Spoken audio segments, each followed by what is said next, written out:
Welcome to the channel, and welcome to this game of Warhammer Age of Sigmar. It's 3,000 points. It's Seraphon versus Ironjawz.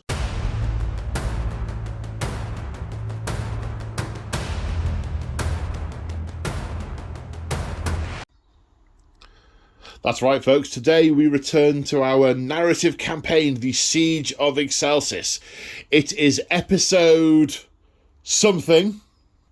21. It's episode 21 of chapter 4. We are nearing the end game. Now, whilst this is an episode of an ongoing narrative campaign, it is a standalone battle in its own right, and you can just watch it for what it is. So, for those of you who haven't already turned off, that is an option should you want it. If you want to catch up on where we were at, go watch other videos first, then come back. The story so far. The forces of the God King have been thrown into disarray when the Ogre mercenaries turned on the Stormcast Eternals and the defenders of Excelsis. A hideous scheme hatched by the Loon King, and now their line of defences are shattered. The architect of this calamity, the newborn, the children of Slaanesh, Senessa and Desessa, have come into existence, stepped through their twisted mirror into Excelsis, and are at this moment cavorting their way towards the seat of power, to the governor's throne room. I don't think it's actually a throne room. I think technically there's only one of those, and it's in his ear, and it's the God King's. But what you might consider a throne room if this was a kingdom, even though it's not a kingdom, it's a city, that place. So that's where they're going at the moment. But the forces of destruction are about to be thrown a curveball to, or is it Boulder Googly or something? Think of a cricket analogy rather than, oh God, what am I doing? Right, so many people would edit round this. I think I'm okay now. A surprise is about to be revealed to the forces of destruction because the God King has made a pact with Marathi Cain of the Court of Cain, recently elevated to godhood as a result of the same action that birthed the newborn. But we're not going to go into details here. The relevant thing is that in return for ceding the city of Anvilgard to Marathi, Marathi has agreed to save Excelsis. And huge fleets of Scourge privateers and Daughters of Cain are on their way, and they are about to land at the docks. And whilst it has recently been revealed that the true architect of the forces of destruction are the malevolent newborn, the servants of Slaanesh, the architect of the city's defence is actually the Seraphon, Lord Croak. He is the one who laid the wardings on the gate that stopped the Fist of Gork in its tracks. He foresaw that meeting strength with strength at the gate was not going to be successful, that the force of destruction, the tide of destruction, needed to run its course. It needed to spread out into the city and peter out, and then, and only then, could it be met with strength. Lord Croak was the entity who managed to imprison the Drogruk Kragnos all those millennia ago. And even then, he couldn't defeat it. And he knows now that it cannot be defeated, only diverted. And he has seen the way to do it. He must get to the docks. He must leave the embassy and make his way through the hazards of Excelsis to the docks. Now, he can cloak himself with his magic. It's a Croak cloak. However, the wild magic is rampaging through the city, and there is no guarantee that he will be able to conceal himself from everything. So he needs an escort. So he has summoned the forces from the embassy and instructed them to punch a hole through the ongoing battle to the dockland, where he can meet Kragnos in what he foresees as the final conflict of the city of the siege of Excelsis. However, in his way, he encounters the Fist of Gork and a large group of Ironjaws in his path, and battle is engaged. So we come to the game. We are in Excelsis, and the Seraphon are trying to get from the embassy, which is over there, to the docklands, which are over there, and we are fighting it out on this board in this part of the city district. And joining me today on the channel is Matt P. Say hi, Matt P. Hi, Matt P. You're one of the very few people who, when you joined our Discord, used like your name rather than an online handle. Yeah. So your nickname is now your name. It does make it a bit easier to remember my actual name when you get to that age. So, you've brought your Seraphon. Yes. Now, you and I, we've known each other quite a while. We used to work together, so we had a lot of conversations about Warhammer. In fact, one of us may have got the other back into the hobby, and I don't know, it could have been me dragging you in. I mean, who's to say what it was that happened? But we've been trying to get a game together on camera for about 4 years now, post-COVID. And we had, I can't even remember why the first game was cancelled. I think was I ill? I think there were illnesses, there were house moves. Then we thought we were going to do some stuff with Star Wars Legion, and we even had a practice game. Then they changed all the rules, and then and I said, right, we'll do it in the Siege of Excelsis. It's only going to take 12 months to play out this campaign. 3 years later, and you appear at the end of it. But you're here, you brought your Seraphon, yep. And you have a bit of a sad story about your Seraphon, don't you? What's that? Well, so I'll tell it then, because as you mentioned, your memory is a bit... So he said, all right, I've got this great idea. I'm going to do this wave of the fast raptor cavalry to get Croak to the embassy, and you've been painting up all the fast cavalry stuff. And then about a week ago, you IM'd me and said, I've just read somewhere that the eggs for the raptors only hatched when Kragnos turned up. So how long has it been between the eggs hatching and this fight? I'm like, I will consult the book. Consulted the book, and it's not exactly clear, but it's somewhere between 3 weeks and a couple of months. Yeah, even accounting for Seraphon magic and the natural affinity with riding lizards and things, it's a bit too close to justify, isn't it? It was a bit too much of a stretch. I think the Agrodons and the Raptidons would probably be about the same size as Skinks and Saurus at the moment, so yeah, it might not work. So all the stuff you've been painting, that's at home. Yeah. That's at home and will get used at some other point, presumably. Yeah. To be fair, it's you can now feel Joe's pain with all his 3rd edition and 4th edition Stormcast that he's been collecting and painting and have stayed. I don't think I can rival Joe's pain. Very, very much on the shelf. Yeah, mine is still valid. So. Sorry, Joe. Dear. So, you brought your Seraphon. Yes. You've got 3k. So, Croak isn't in your list. He's floating behind being invisible, conserving his power. But Godrak is very much in my list. He's been wandering around the city, and you have happened upon him. So you've bought a big clutch of giant lizards and Saurus warriors to smash through the city. We will look at the armies in a little while. Pleasure to have you here, sir. Right, the game. So this is in a part of the city that hasn't quite been totally rampaged through yet. The rampage is heading this way, from the Ironjawz side of the table to the other. So because we have predetermined table sides, Matt and I set the table up together. We placed the objectives together, so we're both happy that we have a good balance of ability to do stuff. It is a custom scenario with 5 objectives. And whilst they are sort of numbered, this has kind of stuck. There's the windmill objective, there's the road objective, the marketplace objective, the pub objective, and what did you call that one? The housing estate objective. So they're going to be controllable at the end of the turn as usual, as per the standard rules. And at the end of the battle round, we will get 1 point each for controlling each objective. So our points will accrue over time. And that is what represents the sort of slowing effect of the Seraphon having to wade through the Ironjaws in order to get Croak to the dock on time. And for some reason, I have some kind of jaunty getting to the church melody going around my head now, which is just awful. Now I do. Now you do. Yeah, now so does everyone at home. And, if you've got something nasty, don't breathe on other people, but I appear to have forgotten that.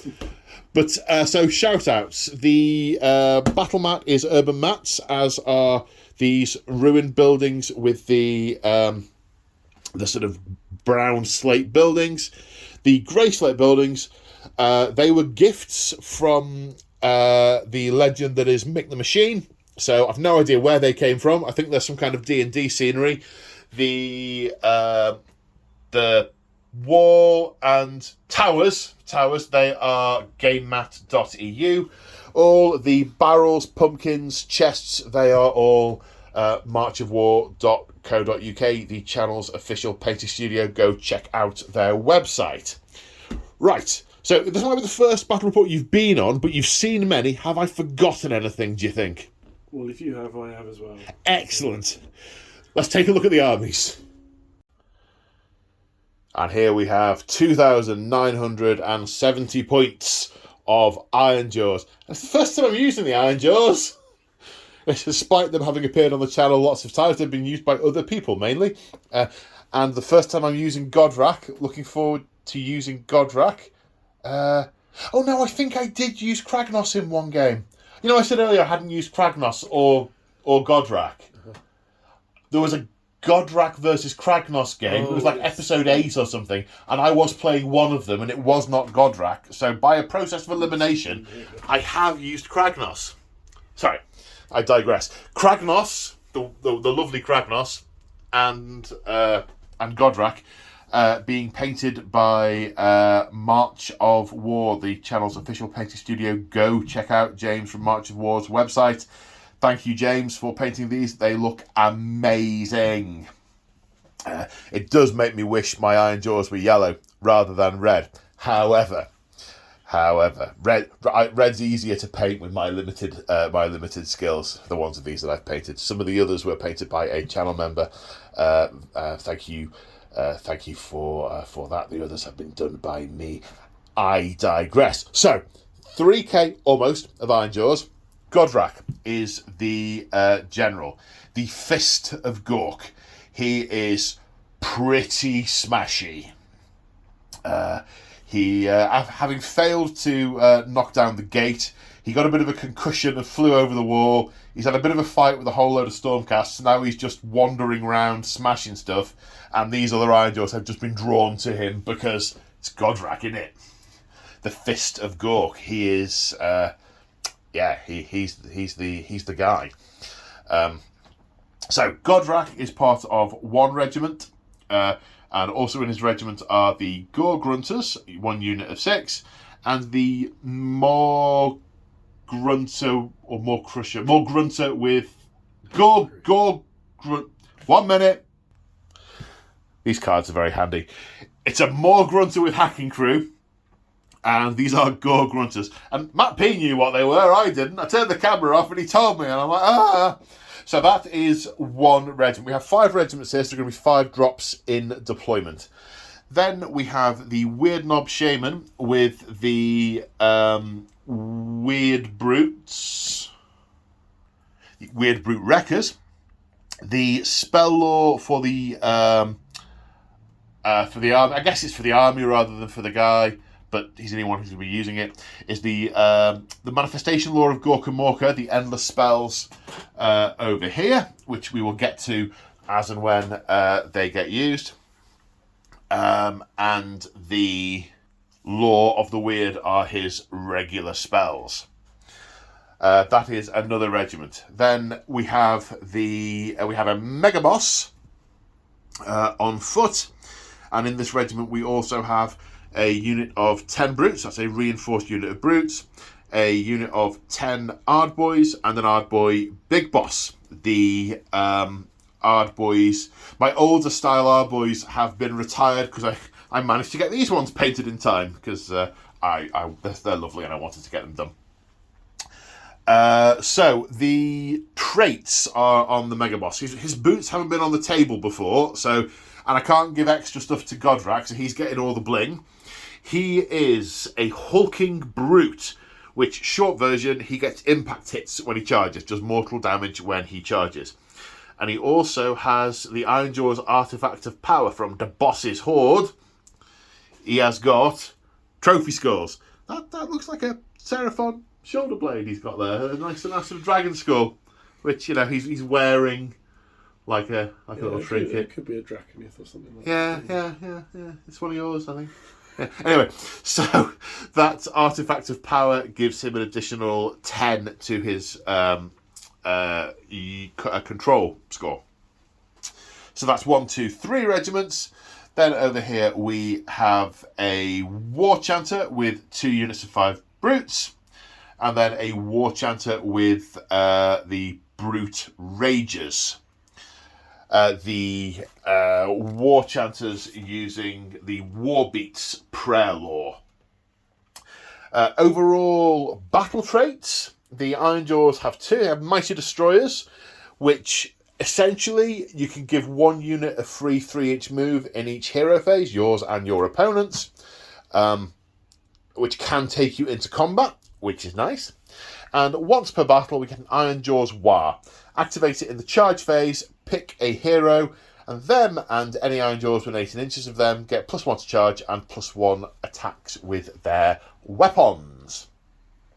And last but not least, there's the battle formation I've chosen, and I won't lie, I've chosen the one that I think is... it's a combination of being appropriate, but also memorable. I've chosen Smashing and Bashing. The more they fight, the more they try and outdo each other. If I destroy an enemy unit in the fight phase, then the next Ironjawz unit I pick gets +1 to hit as they try and outdo their rivals. And that is the army. Let's take a look at the Seraphon.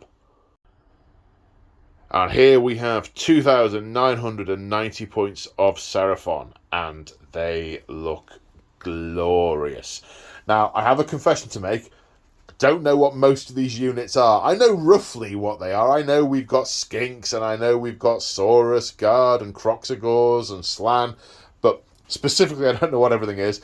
So, Matt is going to talk us through what they are. So first off, these look like Skinks with blowpipes. They're chameleon skinks? They're just regular old skinks.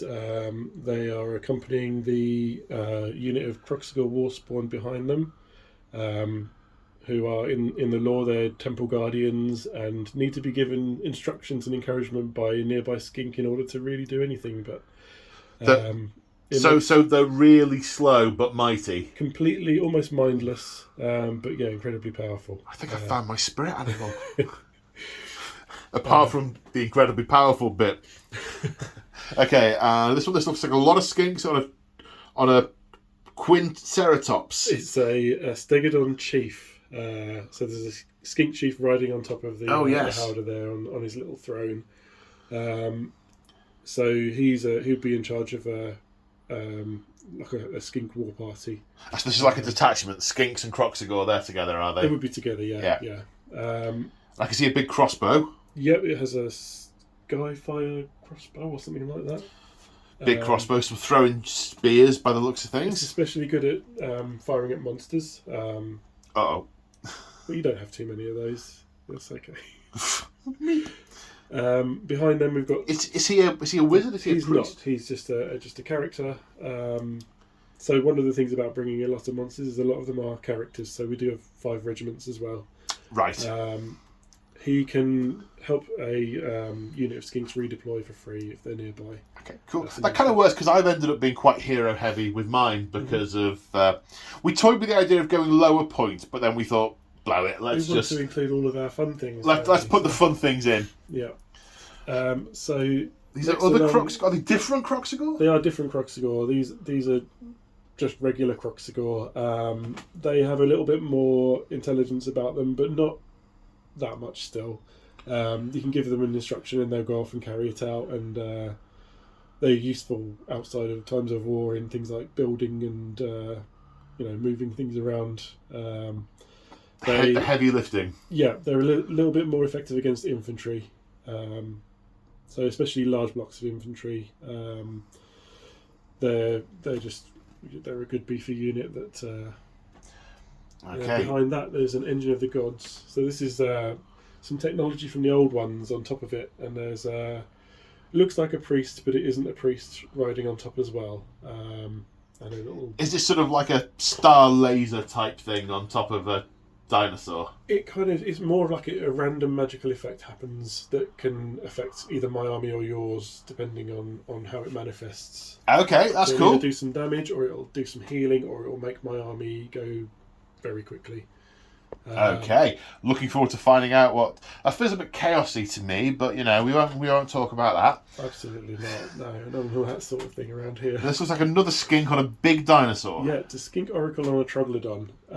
So that's a wizard who would be quite high up in the pecking order of the force. Slans being obviously the top, but the skink. Is it Star Host? Star Host, that's the word I was looking for. Is that what it is? Yeah. So is that a wizard? It's a skink. It's a wizard, yeah. And the monster it rides on, they absolutely stink. So one thing it can do is make it harder for enemy units to hit around it. Oh, so. my brutes love looking for big things to hack to bits. So Okay. it's gonna be a party for the Ironjaws. Hopefully they'll be put off by the smell. These are Orruks we're talking about. And you've got the general who's Slan Starmaster. Very powerful wizard, and they're a 3-cast wizard. They in command of the whole of the Star Host. Beyond what's here, even there'd be hundreds more warriors and skinks and more beasts and Croxagore. And this is a very important duty, so it's been trusted to a Slan. Yes, yeah, this has to work. We have to get to the docks. So he's got his retinue of Saurus Guard. They're protective of their Slan, and they confer each other a benefit by being close to each other. As they get wards, is it? Yeah, they give each other a ward. They hurl themselves in front of harm Mm-hmm. to save the Slan.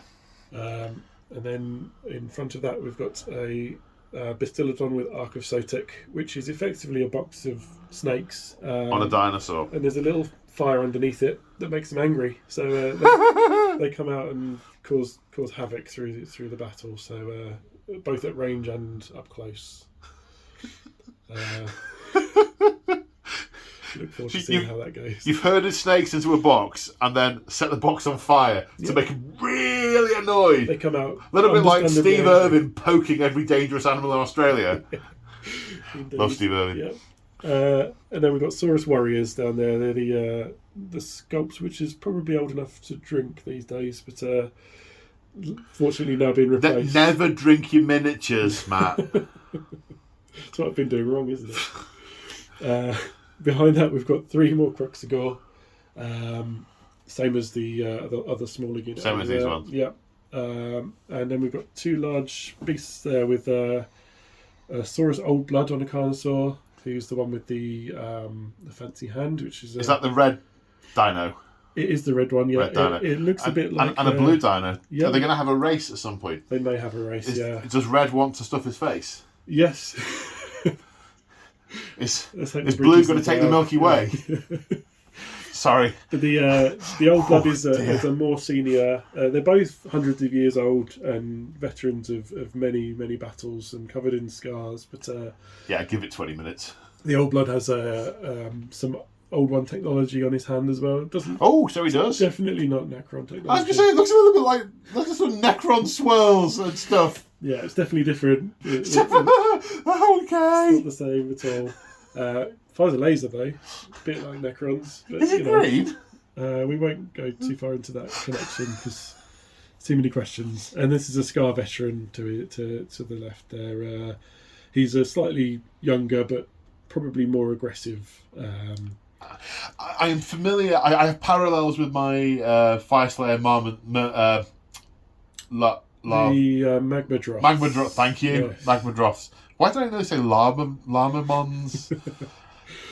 And then finally we've got the Manifestation law. We've got the law of primal energy. So we've got Ravanax Gnashing Jaws, a Burning Head, and an Emerald Life Swarm. Okay, and that's make an appearance. It's a lovely segue into the laws for this army. So that's your manifestation law. Yep. What's your spell law? Spell law is the law of primal jungles. So it's all about have a chance to heal monsters, or especially monsters it's useful on. Increase the power of our Celestite weapons, and also make the earth shake to quell the horde. And you also have some special rules for unbinding my stuff, don't you? You're not limited to range, are you? Yeah, the Slan in particular. The Slan can unbind anywhere on the board, so it doesn't have to be within minimum distance. So what I need to do, because he's going to be at the back, I need to hit him with all my range stuff. Yeah, that's probably going to be a challenge, though. Well, what that does mean is I've got to get Godrak within 6 inches of him to hit him with my range stuff. If you then get Godrak there, then I'm in trouble. Yeah, indeed. Things have not gone according to the Slan plan. Yeah. Okay, so battle traits and such. Like, what are the overall army traits that they get? So the army trait is we get to pick an asterism during deployment, and the choices are between there are 4, and there's Tep Up the Seer, which is to add 1 to casting rolls for friendly Seraphon units. Right. There's Sotek the Deliverer, which is add 2 to the move characteristic of all Seraphon units. Right. There's Itzel the Tamer, which is to give companion weapons a crit 2 hits. And then there's Quetzal the Preserver, which is to subtract 1 from the rend of enemy weapons in melee. And you can pick which one you choose once you've deployed. You don't have to pick it in your list. During deployment you choose, and then there's a condition for each one, which I won't go into now because I'm only going to be choosing one of them. But if I meet that condition during the first 2 turns, then I unlock a second one for the rest of the battle. Right, okay. That's nice. 3. Okay, and is that it? That's your whole battle trait, or are there others? That's the main battle trait. Yeah, you make that choice, and then during turn 3, if you succeeded in the mission, then you unlock a second one according to the Great Plan. Okay. The battle formation, we are a Thunderquake star host, so the monsters are all scaly monstrosities and gain an extra 2 health each. So that's the 6 monsters, not the Slan. So does that mean these have come down from the stars? They've sort of been teleported into the embassy to do this task? Is that what that means? These would be... they're more realm-based. Right. So they've been summoned in to the embassy from nearby, and they're based in the realms. They've not been living on the... They're realm-hardened. Yes. Realm-hardened. Right, that makes sense. And they also become a bit more sort of linked into the realm that they're living in. So being in Gur, they're more aggressive and beastly, and I think that fits the purpose for the task that Croak had at hand. Yeah, which is makes perfect sense. Make a hole, get in their faces, and they're very happy to do that. Form a wall that I can hide behind. Yes, exactly. Then move the wall forwards. And the enhancements. Yes. So the Slan has a Kotal Familiar, which is a once per battle can add d6 to a casting roll for 1 spell. So if there's something that really has to go off, I'll be using that to get it off. Boost it up. Yeah. And the other one is the Old Blood has the Beastmaster trait, which adds 2 to the movement of friendly Seraphon monsters and cavalry, but we don't have any cavalry. If they start their move within 12 inches of him, they're a little bit young to bring them out. Yeah, they're still little babies. We can't put them into this yet. Yeah. So extra move for monsters around him, a one-off Uber spellcast for him, some traits that you can pick at the start of the game, and you might get 2, and all the monsters have 2 extra wounds. Nice. This is going to be crazy because we have both got lots of big stuff. Well, technically my stuff isn't big, but they're big infantry. It's not like 10 grots. It's 1 brute. They all want to be the biggest as well, don't they? Yeah, they do. They do. We've got lots of heroes, lots of big stuff, very little range. It's just going to be a massive smash. Oh, and some snakes on a dinosaur. Okay, right. Looking at this is going to be amazing. Let's go on to deployment. And here we are after deployment. The first thing to go through before what's deployed where is you have to pick. You've picked your asterism. Yeah. Your asterism, and you've gone for Sotek the Deliverer, Yes. which gives everything +2 move, which makes perfect sense. You're racing through to try and get to the docks. I was going to say the academy. I thought, no, it's the wrong A word, and you're coming from the A word to the docks, which gives you +2 move. And if by the end of turn 2, my general is either dead or in combat, you've succeeded in Sotek the Deliverer, and you get to pick another one. The next stage of the Great Plan comes into effect. Okay, so we will get to that. Firstly, though, what's deployed where and why? So I won the roll-off and dropped first. So I've got... I mean, I did think, well, should I be clever, or should I do this, should I do that? And then I thought, it's Orruk's. Godrak, centre, where he can fit, front and centre. Fast stuff on the side to go weaving through the streety bits, and then was just filling in gaps. My biggest drop was the Mega Boss's detachment, so Mega Boss and Brutes, going through those ruins. Our boy boss and our boys here. Then I wanted the wizard as central as possible for his spells and the manifestations. I've only got one wizard, and I am quite outclassed at wizarding by the Slan, so I don't know how successful he's going to be with his wizarding this game. Put one priest on each flank, so the war chanter with the ragers over here. Haven't really got much to hold the windmill afterwards, but that's a problem for tomorrow's Paul. Then over here on the left, you've got the 2 units of brutes and a war chanter, so not a huge amount of thinking about this, just filling in space with a desire to go that way. So, Matt, talk me through your deployment. Yeah, so Slan is obviously vital to the Star Host and must be protected at all costs. So they lead from the rear. They've seen the future, and it's not running towards Orruk's in any big way. And everything else is arranged around them to hit the flanks on this side. So we've got 2 monsters here, the Oracle and the Scar Veteran. Scar Veteran especially enjoys hunting monsters.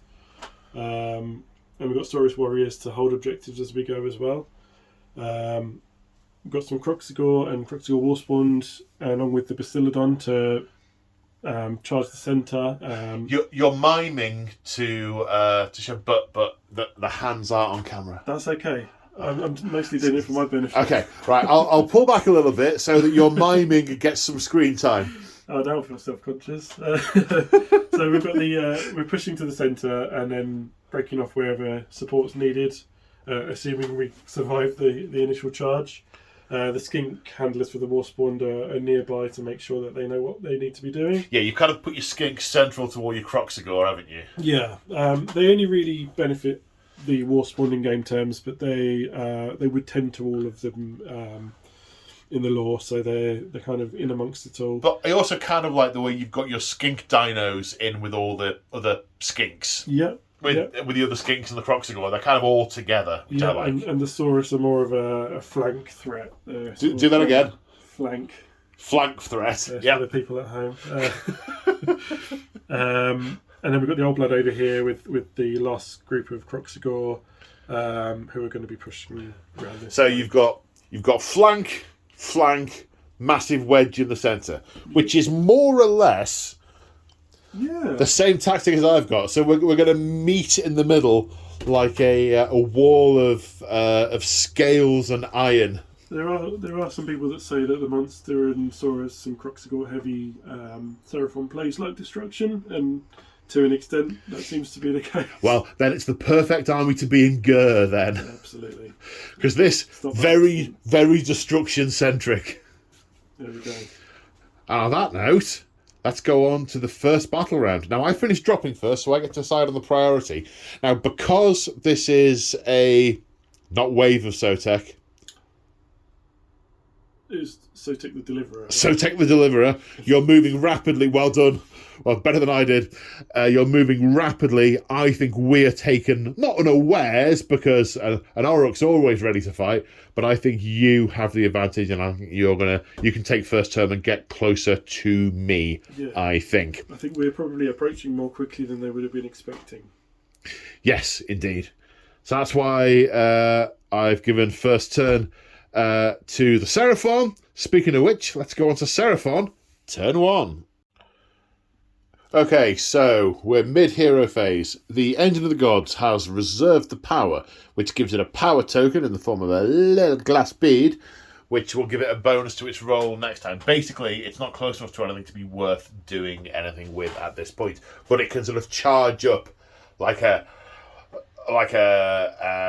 giant space monkey with a tail trying to power up. Anyway, wrong species. Right, now we have Saiyan, that was the word. Now we have spellcasting. No, not Nightmare. We're looking for manifestations. And you've got 3 casts and 3 manifestations, so you're looking at getting them all on the table. Yeah. My only wizard is out of range for all of them, so you have free hand. So who's doing what first? So it'll be trying to cast them through the Slan initially because he gets +1 to cast. Right. I'll try and do the Ravanax Ironjawz first, and I'll use the Slan's ability to vassal cast through the Oracle first of all. So because he's wholly within 18 inches, once per turn, one of his spells can be cast. You do the range from that location, and any unbinds from that same location. Okay, well, out of range either way. We had already measured. Okay, so it casts on is 7, so with the +1 we'll need a 6. So 8 + 1 is 9. I am out of range to unbind, so that happens. So Ravanax Gnashing Jaw manifests here. The power of Gur is running wild.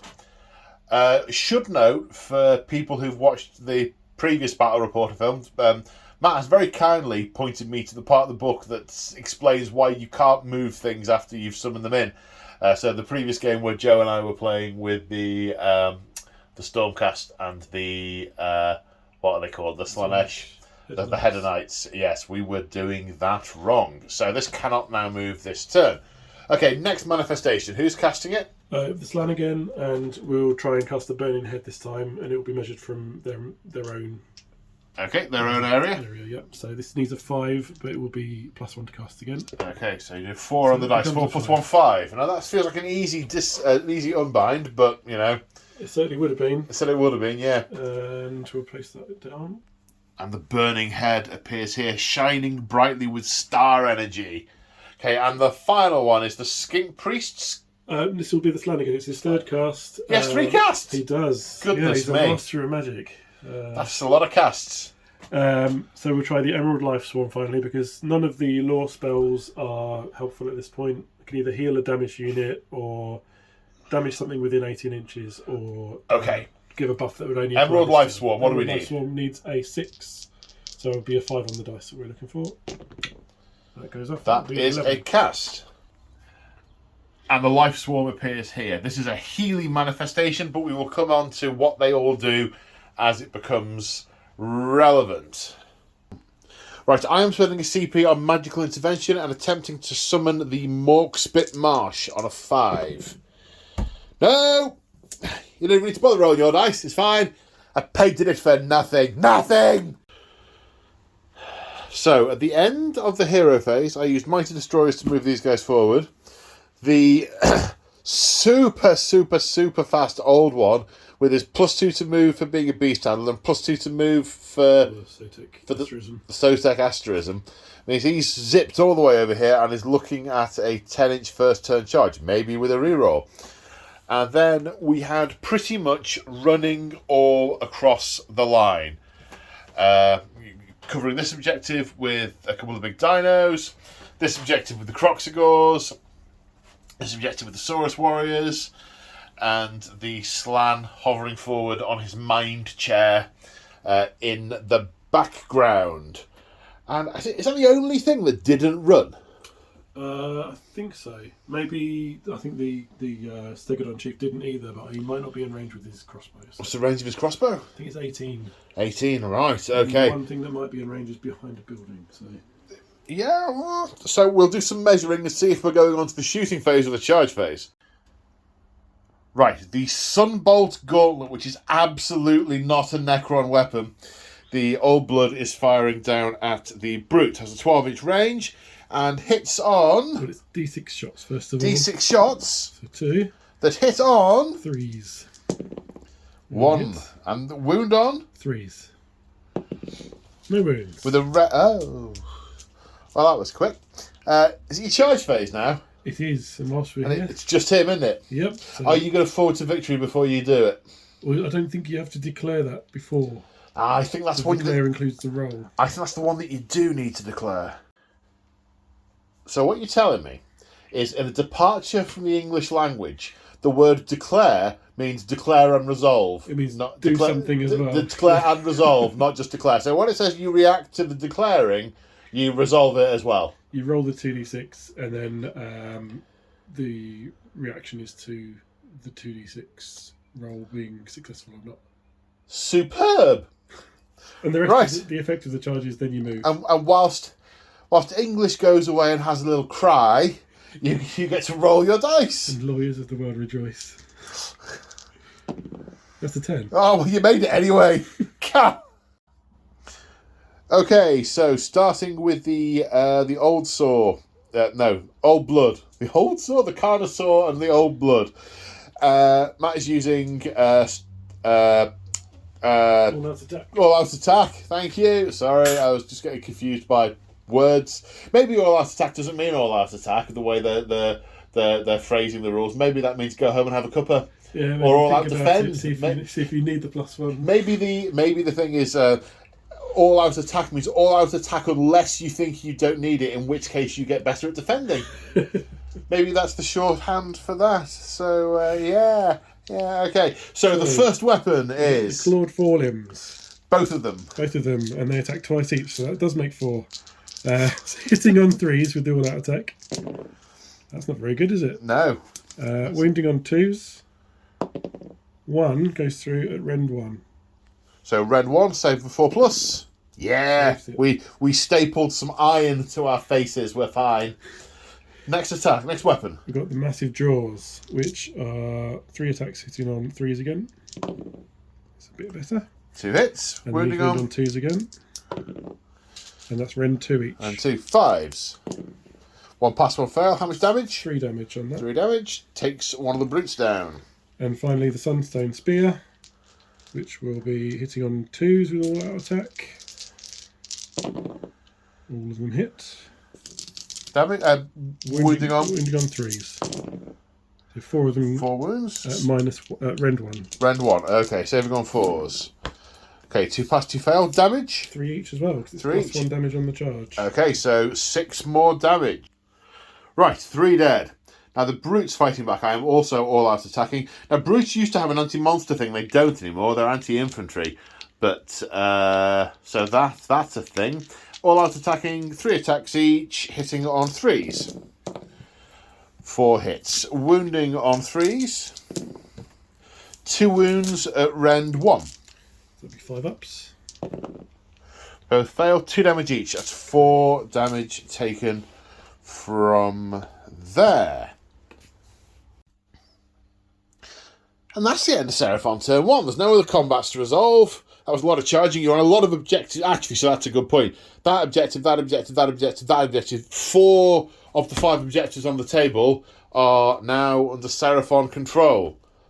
But it's my turn now. Right, we're in the hero phase. I've used Mighty Destroyers to move the Maw Grunter 3 inches further that way for its... to try and get some smashing goodness in. Going to do banishments now. I have 2 priests and a wizard. Each one can attempt to banish one of the manifestations. However, this guy can't see that one. This guy can't see that one. So the only one who's going to attempt it is this war chanter, trying to banish the jaws on a 7+. which it does. The jaws go away. So that's a thing that's happened. The next thing that's going to happen is this War Chanter is going to pray to Gork, possibly Mork, but let's face it, more likely Gork, with the Basham beat. Get him beat. Hang on. Killer beat, which goes off on a 4+. That's a 3, but I do. So it doesn't go off, but I do bank the ritual points for next turn. So I've put down some beads, at which point Matt said, "Killer beads!" And that's when I was glad you weren't filming, and I'm like, yeah, but I can still tell them about it. Sorry, YouTube. Yeah, so I think you should go and have a think about what you've done. I'm ashamed. So that didn't happen. I'm going to attempt Get 'em Beat over here, which is the one that gives me a plus to charge, on a 4. So that happens. So they are in charge territory. I now need to decide what to do with the Weird Knob. And there's no straightforward answer. I could try and summon a bunch of things and to try and get some charge bonuses, which means that I might get a couple of charges off, but it might be a waste. I might be throwing Godrak far too far up too early. I'm really kerfuffled with what to do. I mean, I think you can't go wrong with a pair of Gork feet. So I'm going to go for a foot of Gork on a 5+, which is cast on a 9. So you can attempt to unbind it because range is not a thing for you. So I need a 10. Did not get it. Which you do not get. So the foot of Gork is down. Makes painted and worthwhile. So you place one foot down, then another within 9 inches of it. We think it's both within 12 of the caster. And then if they survive till next turn, you get to pick one up and replace it. Basically, they're going to walk across the battlefield and do damage and stuff. So super pleased that that's happened. I think that's all my hero phase stuff. Let's go on to movement. So at the end of my movement phase, the brutes have come around here to eye up that Carnosaur with the War Chanter following. Godrak has leapt over this building, ready to charge those Croxigors. I still wonder whether I should be slightly less gung-ho with Godrak, but he's Godrak, so, what are you going to do? Everyone else has run here in the centre. These guys ran as well. Spent a CP on at the double for the Weird Brute Wreckers to get a maximum march for them. Of course, they're getting +1 to charge. The Morgrunts have just moved, hopefully getting a charge into that Scar Veteran on Carnosaur. Scar Veteran on Carnosaur. I was about to go with Guy. And the Gorgrunts Cavalry moving, they'd have had like a 12-inch charge. I think it was it 11? 11 yeah. So I ran them a big 6, which puts them quite a way round the windmill end of the battlefield. So that's a lot of charging. I need to go and see if there are any guns anywhere in the army. I do have a shooting attack, but before that happens, at the end of the movement phase, the skink on Carnosaur redeployed back 3 inches, putting the Carnosaur into reverse, because whilst the Carnosaur is mighty, the skink, not so much. Okay, Godrak riding Big Teeth. Big Teeth's Roar is a ranged attack that is going into the giant turquoise lizards. 6 attacks, hitting on 2s. 5 hits. Wounding on 3s. 4 wounds. No rend. Oops. Cut. No rend. 1 damage. So 4 ups. They take 3. So 3 damage taken. So starting the charge phase, the brutes are going to charge the Carnosaur. Well, the brutes are going to charge for 9. They make it in. Then the War Chanter needs a 7. Gets a 7. Makes it in. Now, Godrak fails the charge. I can't not. Forward to victory. Oh, he gets in. Just. 5. Wow, is it 5 or is it 6? I thought 6. You said 5, and then I thought we'll only need to measure it if I roll a 5. So now we need to measure it. Godrak makes it in. It was the angle I was looking at it. Okay, the Ragers are going to need a 9 to get to anyone. That's a 5. Not a 9. Cannot re-roll. No CP, and I already used it. Now the big one. What's it called? Morgrunter. Morgrunter. Splendid. Gets a 6. That looks like it'll make it. I need to check. The Morgrunter makes it in. So all the charges have been successful apart from the Ragers. And I've only failed by 3, which was the amount you redeployed by. So actually redeploy doing some work there. Okay, now I need to decide where to go first. I mean, decide where to go first. It's Godrak. It's got to be Godrak because... Fist of Gork. So start of combat phase abilities, we only have one. The Ark of Sotek is setting fire to some snakes and setting them on Godrak, which does D3 mortal wounds on a 2+. Or 2 or more. It does 3 mortal wounds. I'm now unhappy with those snakes on a dinosaur. At some point, I will have had it with them. Okay, starting with Godrak. At this point, I'm mortified I haven't got a CP for all-out attack. However, so we're going to start with Big Teeth's Fists and Tail. 8 attacks, hitting on 4s. That's 3 hits. Wounding on 2s. 3 wounds, rend of 1. So 5 ups. Ooh. Pass all of them. Big Teeth is obviously put off by being bitten by lots of these snakes. It's a lot of thick scales to get through as well. Yeah. Thick scales, biting snakes. Thick scales, biting snakes. Okay, so we will now go for Godrak himself with Smasher and Cunning. Hitting on 3s. It's hit 6 times. They wound on 2s. That's 5 at rend also of 1. So 5 saves of 5+. Okay, past 2. 2 damage each, so that's 6 damage taken. He dies. How many do they have each? 6 each. 6 each. I feel underwhelmed. Underwhelmed, it's official. Right, the not a Necron veteran is next. Is going to activate and all out attacking and attacking the unit of 5. Yes. Now we have just realised a deployment mistake. I had 2 gore hackers in the one unit and none in the other, so we've just switched them around to make them right. Which really that saved you from getting hit with a gore hacker last turn. So I mean, it wasn't my mistake, so I feel that's fair. Well, yeah, it wasn't your mistake and is in your benefit, so we're good. Okay, you're all out attacking.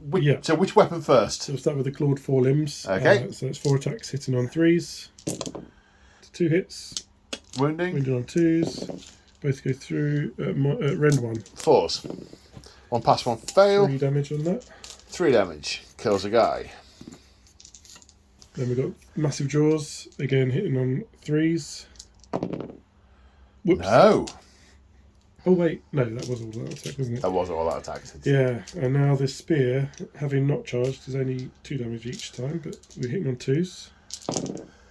They all hit. Wounding on? 3s. 3 at minus rend 1. Rend 1, okay. 4s.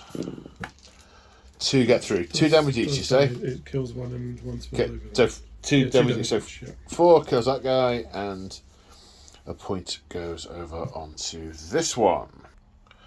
Right, now we are activating the Morgrunter against the Scar Veteran? Yes. It's a Scar Veteran, okay. Now, he has the Unstoppable Momentum rule. When he charged, he gained a momentum point. You see the little token there. That basically puts an extra point of damage on his Morgrunter tusks. And so I remember it. I'm going to roll those first. So that's 5 attacks. Hitting on 4s. That's 3 hits. Wounding on 2s. 1 wound. Rend of 2. So that'll be a 6 up. No, was that adding you +1 as well? Oh, you were defended 5 up. Yeah, okay. Sorry, yeah. So that's going to be D3 +1 for 4. So 4 from that. Now the Morgrunter's Trotters hitting on 5s. 2 hits. Wounding on 2s. I'm just going running over him. 2. No rend, so saves of 4. 3 because of all that. 3 because of all that defense. They both fail. D3 each. For a total of 2. 6. Right, now the kill choppers from the hacking crew. Hitting on 4s. 2 hits. Wounding on 3s. 1 wound, rend of 1, so save of 4.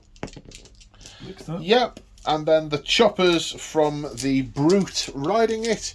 Hitting on 4s. 1. Wounding on a 3. Rend of 1. 4. Makes it. No damage taken. Okay, so far the wall of green has been stopped by a wall of scales.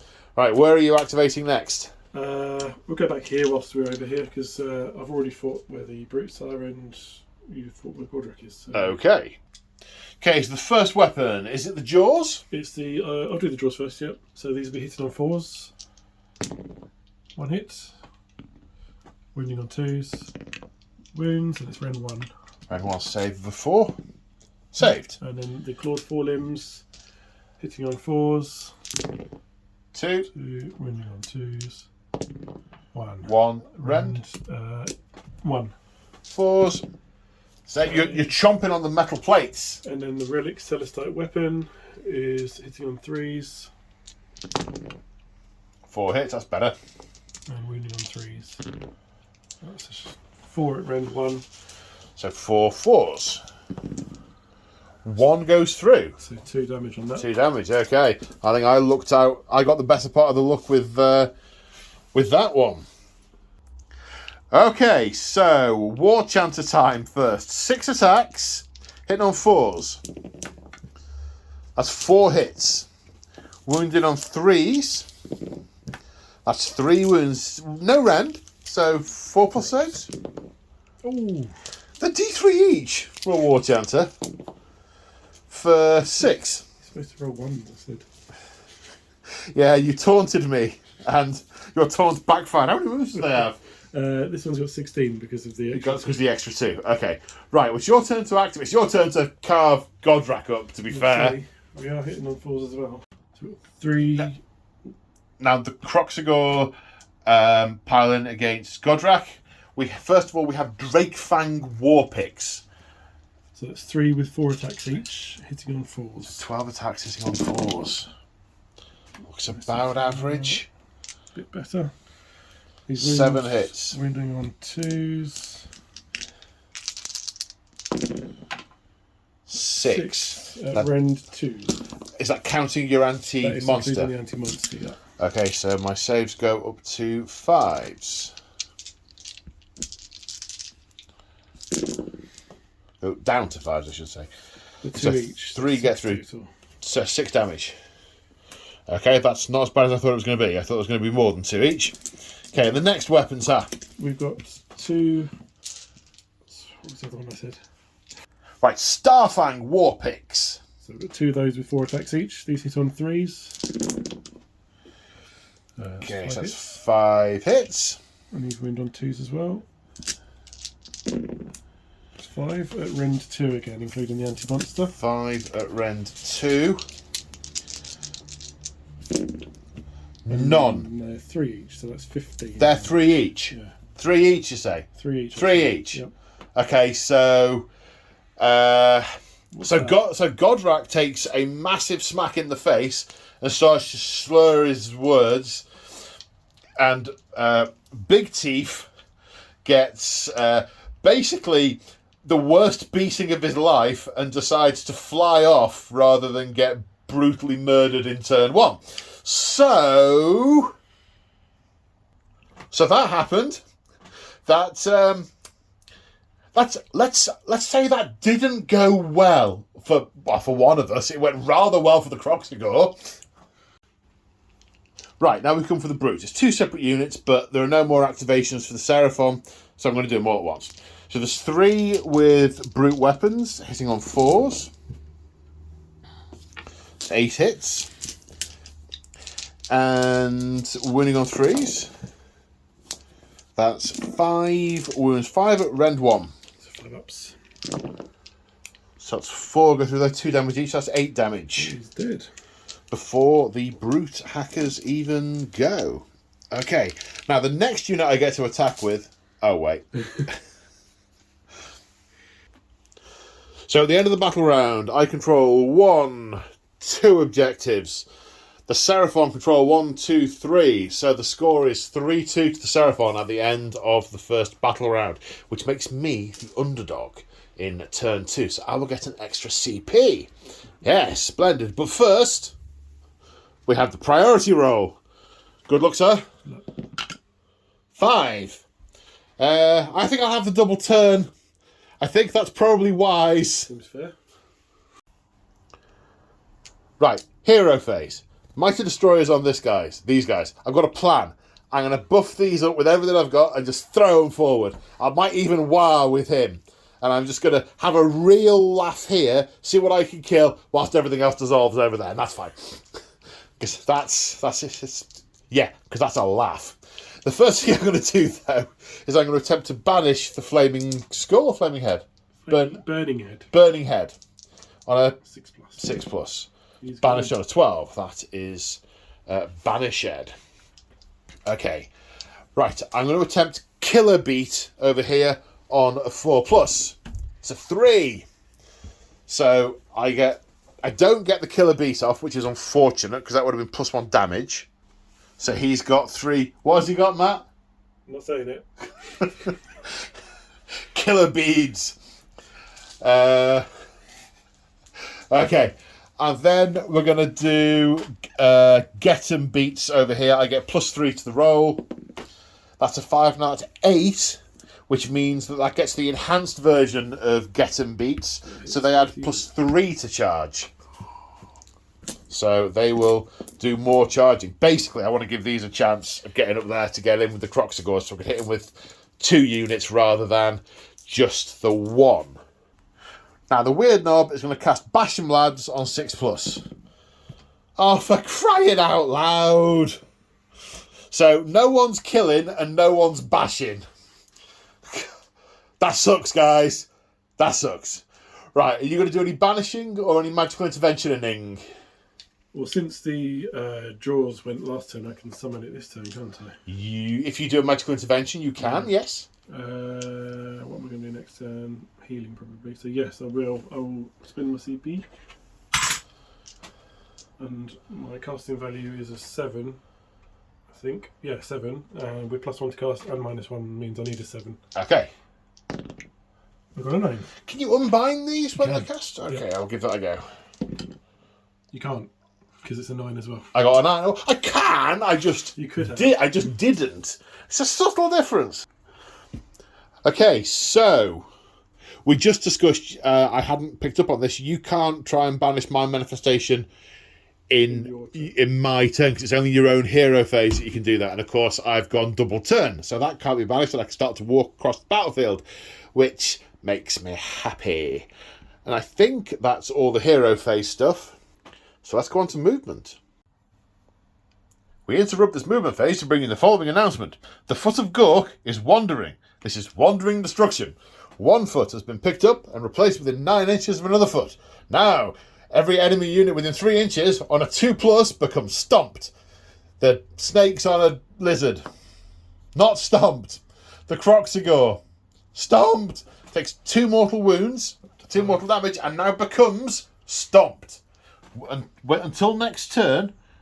Oh, hang on. How long am I stomped for? Unit gains the stomp keyword until the start of my next turn.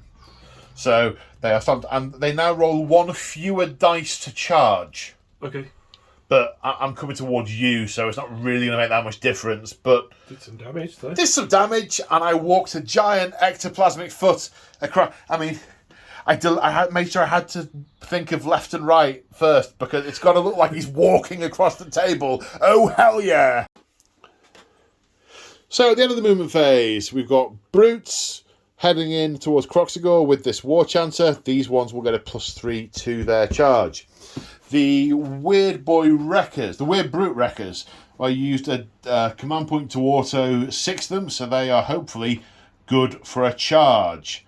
Then the Ard Boys. I sort of looked as to see whether or not I should come over here to try and get in range of the War that I'm probably going to do over there. But actually, it worked out exactly the same whether I did or whether I didn't, because it was a shorter distance over here than it was there. The Mega Boss and the Brutes have just moved forward. The Brute Ragers ran, but of course they can run and charge. The Gore Grunters have all piled up. I was not able to use the Carving Path ability of the Moor Grunter because you have to finish out of combat, and the shape of the bases and the way it's oriented, I couldn't move far enough to be out of 3 inches on the other side, so couldn't move at all, as you have to be out of combat with that ability. My only ranged weapon has flown off. So, or died, depending on which way you choose to look at it. The fact that he's in the 4th edition book suggests to me he survived the Siege of Excelsis. Yeah, he made it. He made it. You used a redeploy on the Skinks to move them forward, but it was free from the Skinksaurus commander guy that made it free. The Headsaurus. He's the Phenosaurus. He's a Stegodon chief. A Stegodon chief, that's right. He's the head of the Stegodons, except he's a chief on a Stegodon, but not a chief Stegodon. Yeah. It's one of those name changes that didn't need to happen. It's linguistically inept. Yes, right. So, charges. I just need to decide what order I am going to do what charges, because basically our lines are going to smack together this turn, and it is going to be utter carnage, which is nice. Right, start the charge phase. I am declaring Ironjawz War. The Mega Boss has reclaimed command after his little war band met up with Godrak and we're going to find a big boss. Yeah, he's the big boss, who runs forward, gets tapped on the nose, and then flies off. So he's now very much in command and feeling really quite righteous, quite brutally righteous. So everyone who's wholly within 18 inches is going to get +1 to charge and +1 to attack. So I'm pretty sure the way I read it, it's measuring from where the Mega Boss is at the time the ability is used. So it'll be within 18 inches when they're in combat for the extra attacks, or when they make a charge move within 18 inches. So I'm going to do the weird brutes. Weird brute wreckers. Okay, so they're going to charge. They're going to get +1. They get a 6, +1, 7. They end up here. The big boss will make it with a 12, which he doesn't get. Now the Ard Boys, they are not getting +1. I can't remember what I measured. So the Ard Boys end up here. The boss ends up there. He's half an inch too far out of range for them to get their buffing abilities, which, sad times. The Gore Grunters, they need a 3. They get a 9. So the Gore Grunters making it in, some of them slipping past the Saurus past the big thing to attack the little things. Now we're going to roll over here. First off, the 3 Brutes get an 11-inch charge. Ooh, tape measure. So they're in there on the back of the Croxigore. These both need a 6, because these have +3, this one doesn't. So 6 for this guy. Does not make it. Do I want to forward to victory for the... No. And then these guys. They are in. Choop. 13. With a 13. +3, wasn't it? Yeah. Doesn't make any difference. In with the 13. It makes no difference at all. So the War Chanter doesn't make it in. Right. Over here. The Mega Boss needs anything. Well, he's rolled double 1, but he gets +1 for War. I just need to measure. It would be 3. So that was lucky. I warred at the right time. Right, the weird brute record. Sorry, the brute rampagers. A 3 +1 is a 4. Who make it to here. And then the Brutes, 12. Oh, they are in. 3. So they end up here. I'm going to roll for these guys. I've no idea if they can make it, but they need big numbers either way. That's not a big number for him, or a big number for him. They're staying put. We don't need to do any actual measuring. Now, some of these do impact hits. The Gore Grunters do impact hits on a +2 for 3 mortal wounds against the big guy rather than the little infantry. And the Mega Boss does D3 impact hits, or if he rolled an 8 to charge, it's D6. He rolled a 3. He rolled a 2, yeah. So it's D3 for 2. 2 mortal damage on his charge. Right. Now we need to do start of turn, combat turn abilities. Right, first we have the Noxious Roar from the Skinkon. It's not Carnosaur, is it? Troglodon. Okay. Pick up to 3 units in engagement range, of which there are 2. There's the Ragers and the Brutes. On a roll a dice for each, and on a 3+ it does something. So the Ragers on a 3+. Yes. -1 to hit. -1 to hit, okay. And the Brutes are also -1 to hit. -1 to hit him, or just in the combat? At all. At all, okay. Yep. Yeah, okay. Right, now you're releasing some more snakes from the dinosaur. So we've got up to 3 units within 9 inches. I'm going to go... Okay, so you've got our boys, Weird Brute Wreckers, and then these Brutes. So it's all 3 of them. So we'll go for our boys first. That's no damage. Weird Brutes? Weird Brutes is 2. They have a ward. Yes, they do. They have a ward of 5+. They've failed both of those. And for the Brutes... 2 damage taken. Brutes is 2 as well. Okay, 2 damage taken on the Brutes. Now I have my Shield Bash. So 6 of the Iron Boys are in Shield Bash range. I roll the dice for each, and each 6 will do a mortal wound. If they were wholly within 12 of the big boss, it will be on a 5. They are half an inch out of being wholly within. I want 1 6, because there's 1 Croxagore that's only got 1 damage left to take. No! Oh yeah, you breathe a sigh of relief. Oh well. Okay, well I have a strikes first unit, so they're going to strike first. So you're all out defending the Oracle on Troglodon. Was it Troglodon? Yes. Excellent. I get +1 attack because of War. So I'm hitting on 5s. I'm not all out attacking with them. I have other plans for my all out attack.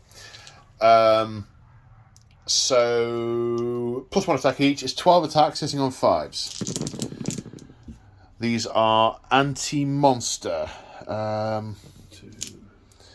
Well, that stench saved you 5 hits.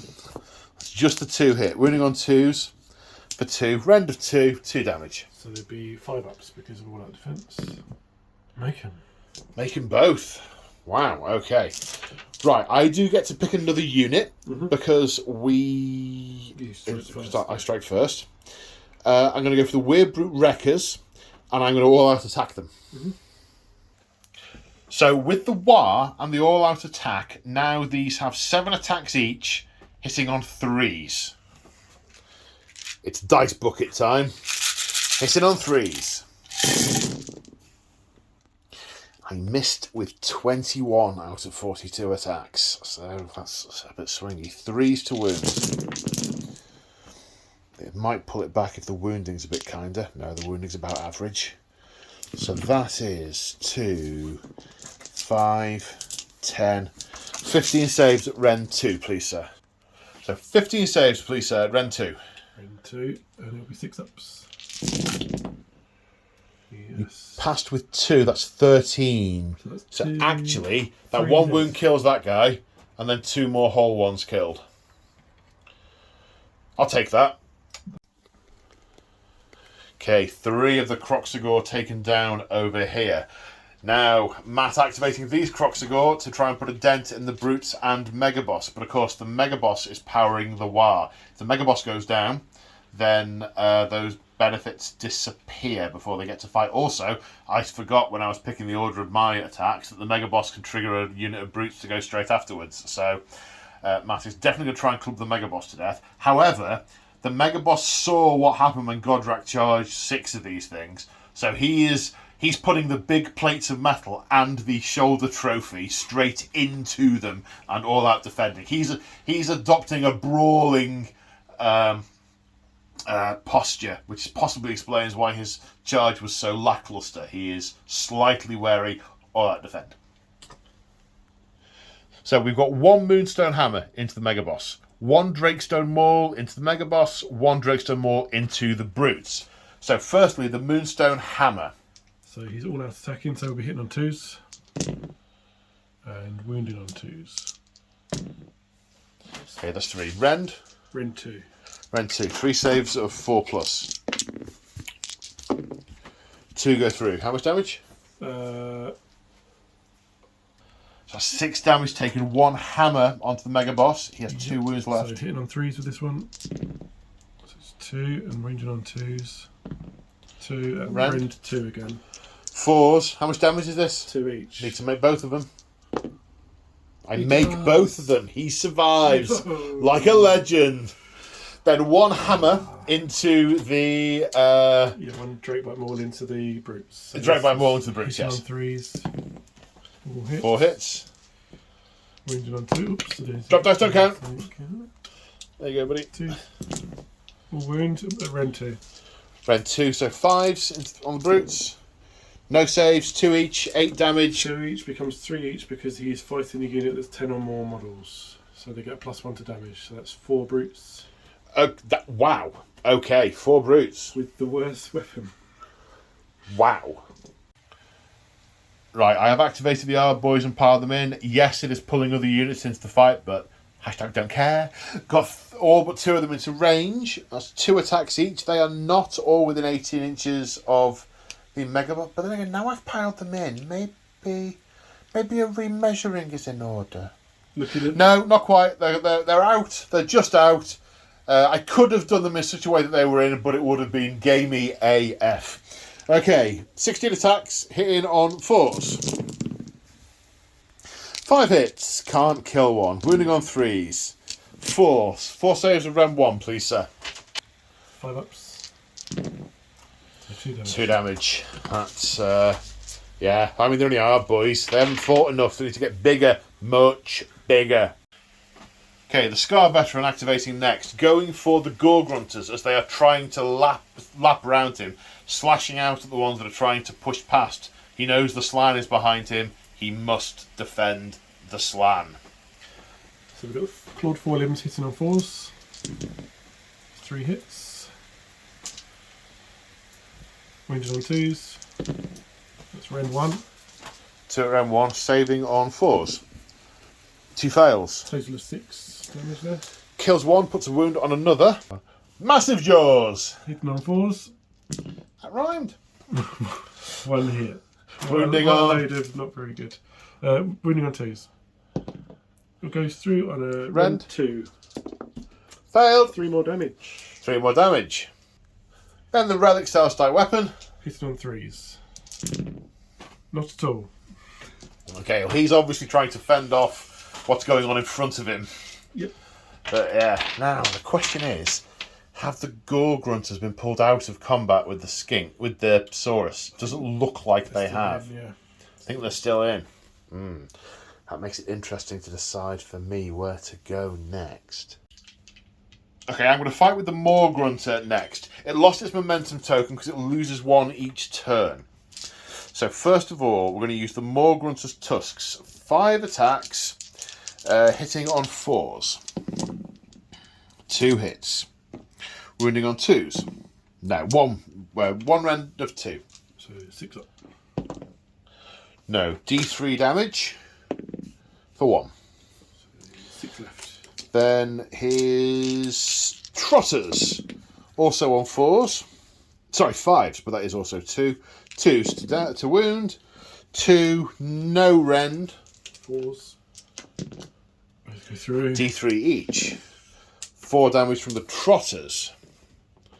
What's that put him up to? 13. 14? Yeah. How much damage? 3. So I've put that up by 2 and then 1 more, so it's 13. So 3. It was 4 damage. It was 4, sorry. Yeah. Oh, yeah. Sorry. 2 2s. How many does he have? 16. So we've got 4 more. 2 more. 2 more. I can arithmetic. Okay, 4. I nearly said math, and I'm glad I didn't, because I would have had to have committed some kind of ritual penance for the next 8 years. So hitting on 4s, the hacking crew. No, the hacking crew have not hacked. The choppers, come on, chopper. 1 hit. Running on a 3. Yes, rend of 1. No, 2 damage. That's enough. Brings him down. It's pig versus lizard. The pig has it. So now we come to the Croxagores over here. Splitting it who they're facing. So this guy against these 2, those 2 against those 2. So this one's a mallet? It's a moonstone hammer. Hammer. So hitting on 3s. For 3 hits. Wounded on 2s. 2 wounds. Rend? Rend 2. Rend 2. You need some of those as well, so I can throw the dice in the way. He's still learning. My first day. Sorry, that was awfully patronising of me, but quite funny. What am I doing? Rend 2. Rend 2. Pass one, fell one. One of them is dead. It's 3 damage. And the Drakebite Mauls are hitting on 4s. Okay. 5 hits. Wounded on 2s. And that's 5 at Rend 2. 5 at Rend 2. 5s to save. 2 get through. 3 go through. So how much damage? 2 damage each, so two brutes die. So that's 6 damage taken, so that guy dies, that guy ends up on a wound. So it's a 3 brute swing. Right, I've piled in the Gore Grunters, then had a look at their stats, then did a little wee, and now I'm getting ready to roll the dice. So first of all, we've got the Gore Grunter Tusks, which are +1 damage on the charge. So there's 12 attacks. They're only hit on 5s, but they're going to be 2 damage each. And that's 4 hits. Then wounding on 2s. 2 1s. Your 2s don't wound on 1. Never mind. 2, no rend. But then my 3s go. 2's no rend. 2's no... 2 wounds, no rend. 2 wounds, no rend. So 3 ups. I can't see what. Both passed. That's because you get an extra +1 for defending an objective, don't you? They're all contesting that objective. Okay, right. So now it's the choppers and hackers. They're hitting on 4s, and these don't have the +1 damage, so I am less excited about these. Winning on 3s. That's 5 at -1, so 5, 4 pluses. 1, 2, 3. So I kill 1.5. That's a pretty solid showing from the Saurus Warriors, I think. They're doing what they do best. Yeah, they're staying alive. Yeah. Staying alive. Okay, so the Arc of Sotek is activating next. They're turning the heat up underneath the snakes, and we are getting 20 attacks into the weird brute wreckers with crit mortals or words to the same effect. Yep. So you're looking for 6s. There are 0. There's 2. 2. Oh yeah, I didn't see those. 2 6s. 2 mortals. Right, okay. 2 The rest of them are hitting on saves. 4s. Wounding on 5s. 2, 3. I think this is 3. Any rend? No rend on that, so regular saves on those. Okay, so I've got 3 saves. Could you move those Yep, as well? sorry. You get 3 saves of 5+, which I make 1 of them, which means I have 4 ward saves of 5+. 2 wounds go through. Okay. Okay, so the one who was injured dies, and another wound carries over. And we have a bludgeoning tail. Hits on 3. 3s, yes. Wounds on 3s. Oops. Drop dice, don't count. 1. Rend 1. 6. No damage. D3. 1. Ward. No. So the one that spills over is 2 now. Another 1. Now I'm going with Agor Hacker over here. 3 attacks on 4s. 1 hit. Wounds. Render 2. 6 up. Dude. Sorry. I can't be excited. But... How much damage? 3 damage. What just happened? Just lobbed it. Right, now we have the Oracle into the Brute Ragers. What's the first weapon? So we've got the Troglodon's Jaws, which is 3 attacks Hitting on 4s, crit mortals. That's good. So That's basically a sludge beast. That's like a. Well, he does live in the swamp, so it's kind of. It's almost exactly the same as the Cruel Boys thing. Yeah, sludge raker. Yeah. I think it's better. He smells bad as well. Yeah. Sorry, So one of those is mortals. And this will wound on a 3. Doesn't wound, so there's 3 damage there. Okay, kills one. Next weapon. Talons hitting on 4s. 2 hits. It's a shame that's not crit mortals. These wound on 3s as well. 2 rend 1. 2 saves to 6. Oh, two saves to 6. You're not supposed to do that. I think you're having the best of it so far. That would have killed another. And now it's the divining rod from this skink on top, so don't expect too much here. Hitting on 4s. 1. Wounded on 4s. It does go through at minus 1 rend. 1 round. Save for 6. No. It's D3. Told you it didn't kill him. Now, I was going to say, if he'd offed one on his own, that would have been a thing of beauty. So my turn to activate, and I'm activating the Mega Boss. We just remembered smashing and bashing. So I killed a unit, and the next unit that fought afterwards should have got +1 to hit. We've already just remembered it, and Matt's happy that I just use it on the next unit I fight with, which is the Mega Boss. So thank you very much for that, sir. So the Mega Boss also has a rule called Lead the Brutes, which means I can pick another unit of brutes to fight immediately afterwards. So it will be these brutes. So 8 attacks, which are now hitting on 3s. They all hit. The wounding on 2s. They all wound. Rend of 1. How many is that? 8. 8, yes. 5s. Oh, at least I saved 3. So 5 Save go through. 3. 5 go through. That's 10 damage. That's 2 crocs to go. Just on his own. Okay, now I activate the brutes. Right, piling in a bit. 20 attacks with +1 attack for War, but I'm -1 to hit. So I'm hitting on 5s because that thing reeks. Hitting on 5s. I did think of splitting them up, but I think given I'm... The 5s is a big thing, isn't it? The 5s is a big thing. Okay, so that's 5 hits. Wounding on 3s. 1 wound. So he survives. Rend 2. Well, he's still got the gore. I've still got the gore hacker to go. Rend 2 Gore 6. chopper, yeah. Makes it. Makes it, okay. So 4 attacks with the gore chopper, hitting on 5s. 2. Wounding on 3s. No, nothing. Not a sausage. Go. Okay, hashtag longest combat phase ever. Now, the Saurus, there are 9 left. Only 9. Sorry, 9. 5 are going into the Ragers, 4 are going into the Gore Grunters. The 5 into the Ragers with their Celestite weapons. Yep, and plus the champions for 11 attacks, hitting on 3s. 6 hits, 3 to wound. That's 5 wounds. Rend 1. Rend 1. So 5 saves of 6+. No! 5 damage done. That's the unit. 5 left. That's the unit. So we've got 4 warriors going into the Gore Grunters, so they hit on 3s. 8 attacks.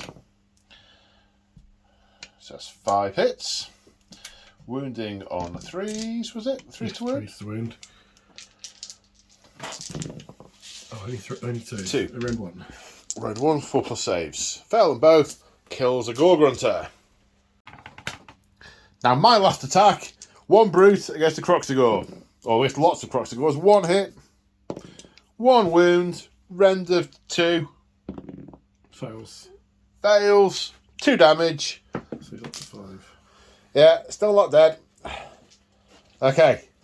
That's all my attacks, but you've still got about 3 or 4 units to go. Skinks, Stegodon, and the War spawned here, so Yeah. I'll pile in the skinks and do those because Just skink things. we've got 6 skinks within range, 4's to hit. Okay. Come on. I talked them down. They're going to before we bring down a filmed. brute. Well, they've got poisoned weapons of some sort. No, they're just some little clubs. Narratively, they're poisoned, I reckon. 5 to wound. Yeah. That's more than Godrak did. Thank you very much. Saves of any rend? No red. Good. Saves of 5. Save 2 of them. Ward saves. No, you killed one. You killed one and put a wound on another. Fantastic. Yeah. No hegemony there at all. Alright, so Now the 2 war spawned into the Weird Brute Wreckers. okay, so these are hit on 3s. That's nice. Yep. And wound on 2s. 2 misses. Oh, shit. 6, a red one. Red 1. I could do a 6/6s here. Well, 3. 3 damage each. 3 damage. I could do a 9/6s here. Or 5s or 6s.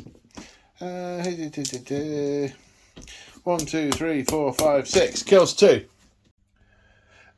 Actually kills another one because they're 4 damage each. They get buffed by the skinks being in the fight as well. So 1 Weird Brute Wrecker left. Where are you going now? 1. Apart from to the docks. Last fight there is the Stegodon Chief. Okay. So Horns and Jaws from the Stegodon into the Ardboys. Hit on 4s. 2 hits. Wounding Hit on on 2s. 1 wound. Rend 1, 2 damage. Save of 4. We're good. Cling off the Ardboy shield. And the Meteoric War Spear hits on 3s. From the Chief. From the Chief, indeed. And wounds on 3s. 2 Rend 1. 2 saves of 4s. They get through the shield damage. 1 each on that. 1 each kills 1. And they got to kill the guy in front of him. Stab. Surprised he can reach. Indeed.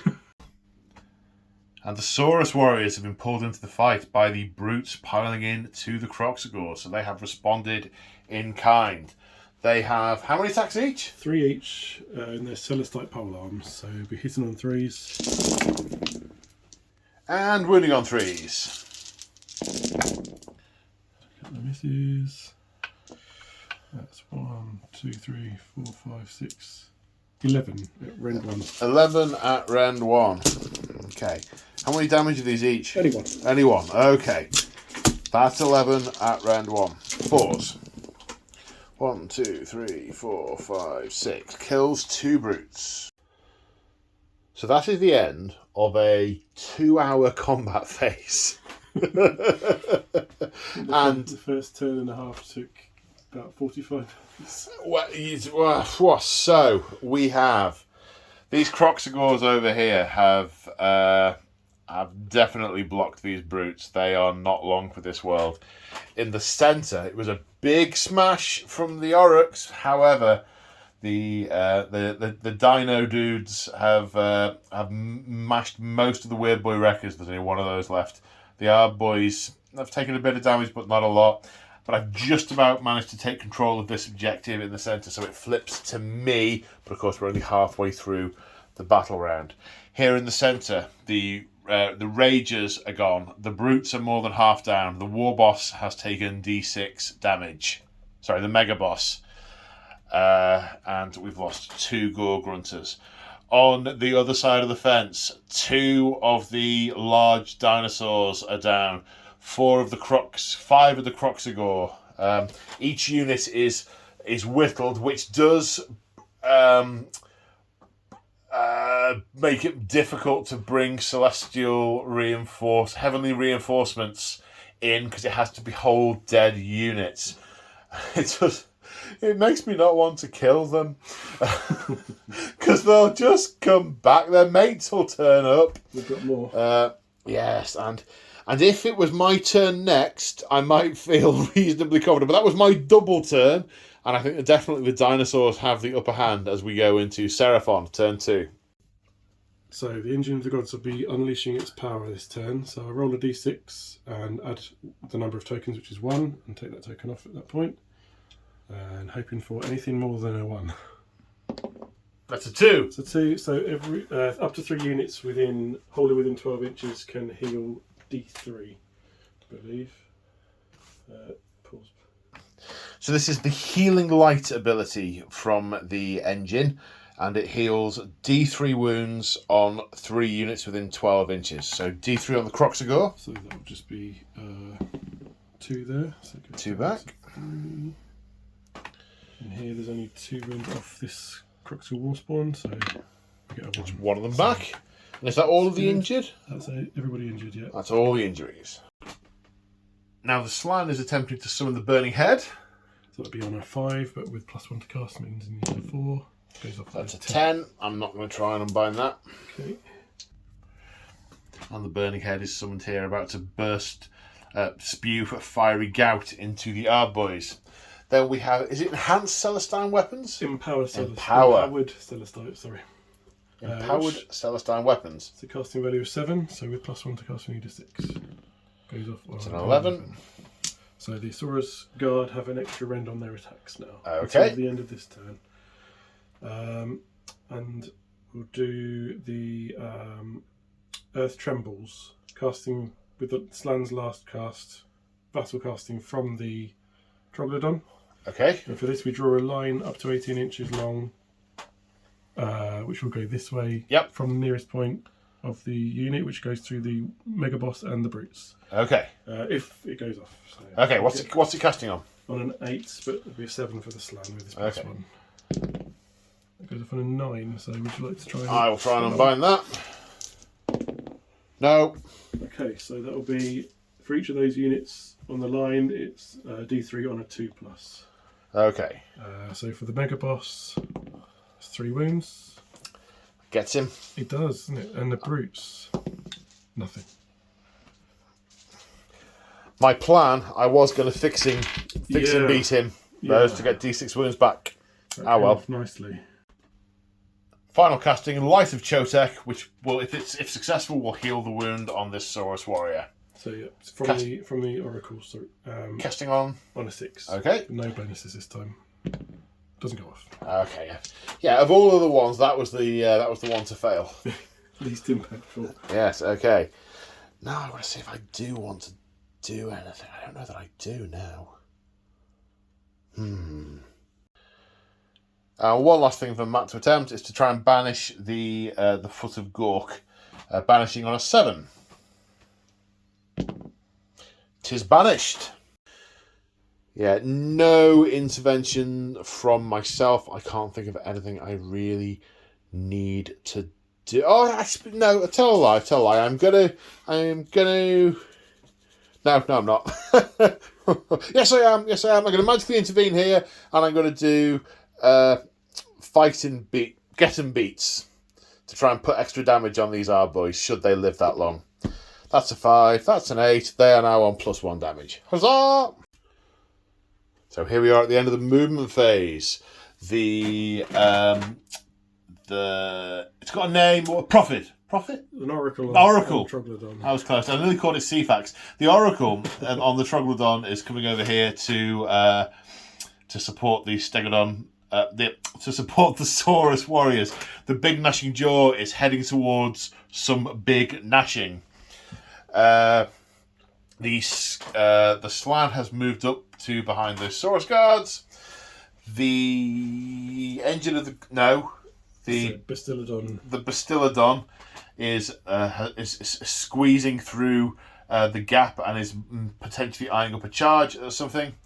The healing dragonflies have moved forward and healed the Croxagores. Then the engine of the gods has headed over here towards the War Chanter. War Chanter, and I was going to say not the Brutes. The Brutes are already done for. So that's movement. And we realised I forgot to use Mighty Destroyers in the hero phase because I was having a sit down. My theatre saw Matt very kindly let me move my my big boss up here to get him closer to the Ardboys. And there's a moderate amount of shooting now. Well, I say moderate. There's more than none. There was only a fraction more than none earlier. There's now somewhat more than no shooting. So, do we know where we're starting? We do. So the Troglodon is spitting its noxious spittle at the Gore-Grunters. For how many attacks? D6 attacks. Okay. For 5. That's how many dice I picked up. That's Optimistic of me. Psychic. So hitting on 3s. 4 hits. No special things there. It's shooting combat, which I'm wounding on 3s.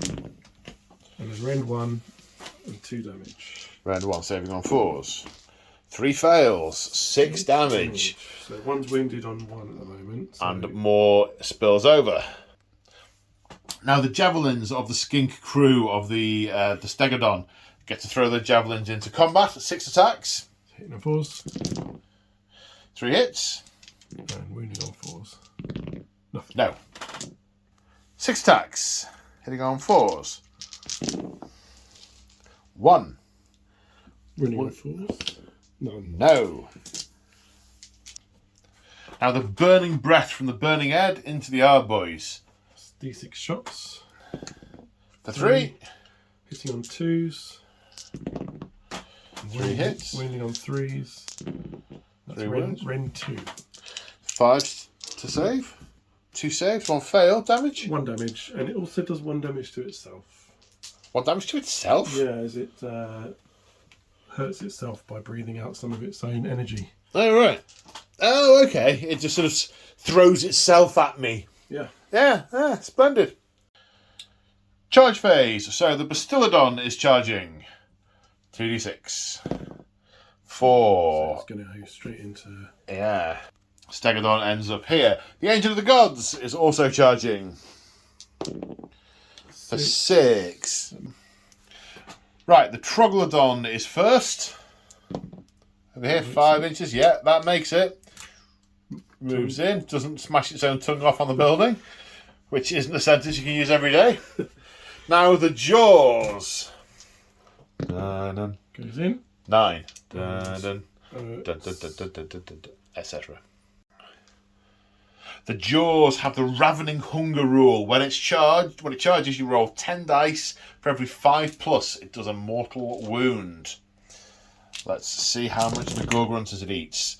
1, 2, 3. 3 wounds off the... There was 1 on 2 damage. Yeah, it eats the guy in front of it with its magical nom. So we have start of combat turn abilities. First of all, the Ark of Sotek is doing its lizard thing. Yep, we'll pick the 3 nearest units. So the remaining Weird Brute Wrecker, the Arboys and the Arboy Big Boss. So we'll do the Big Boss first. Okay. On a 2-up on D3, so that's 3 mortal wounds on him. Okay, takes 3 wounds. The Arboys, it's 3 again. 3 kills 1 and a half.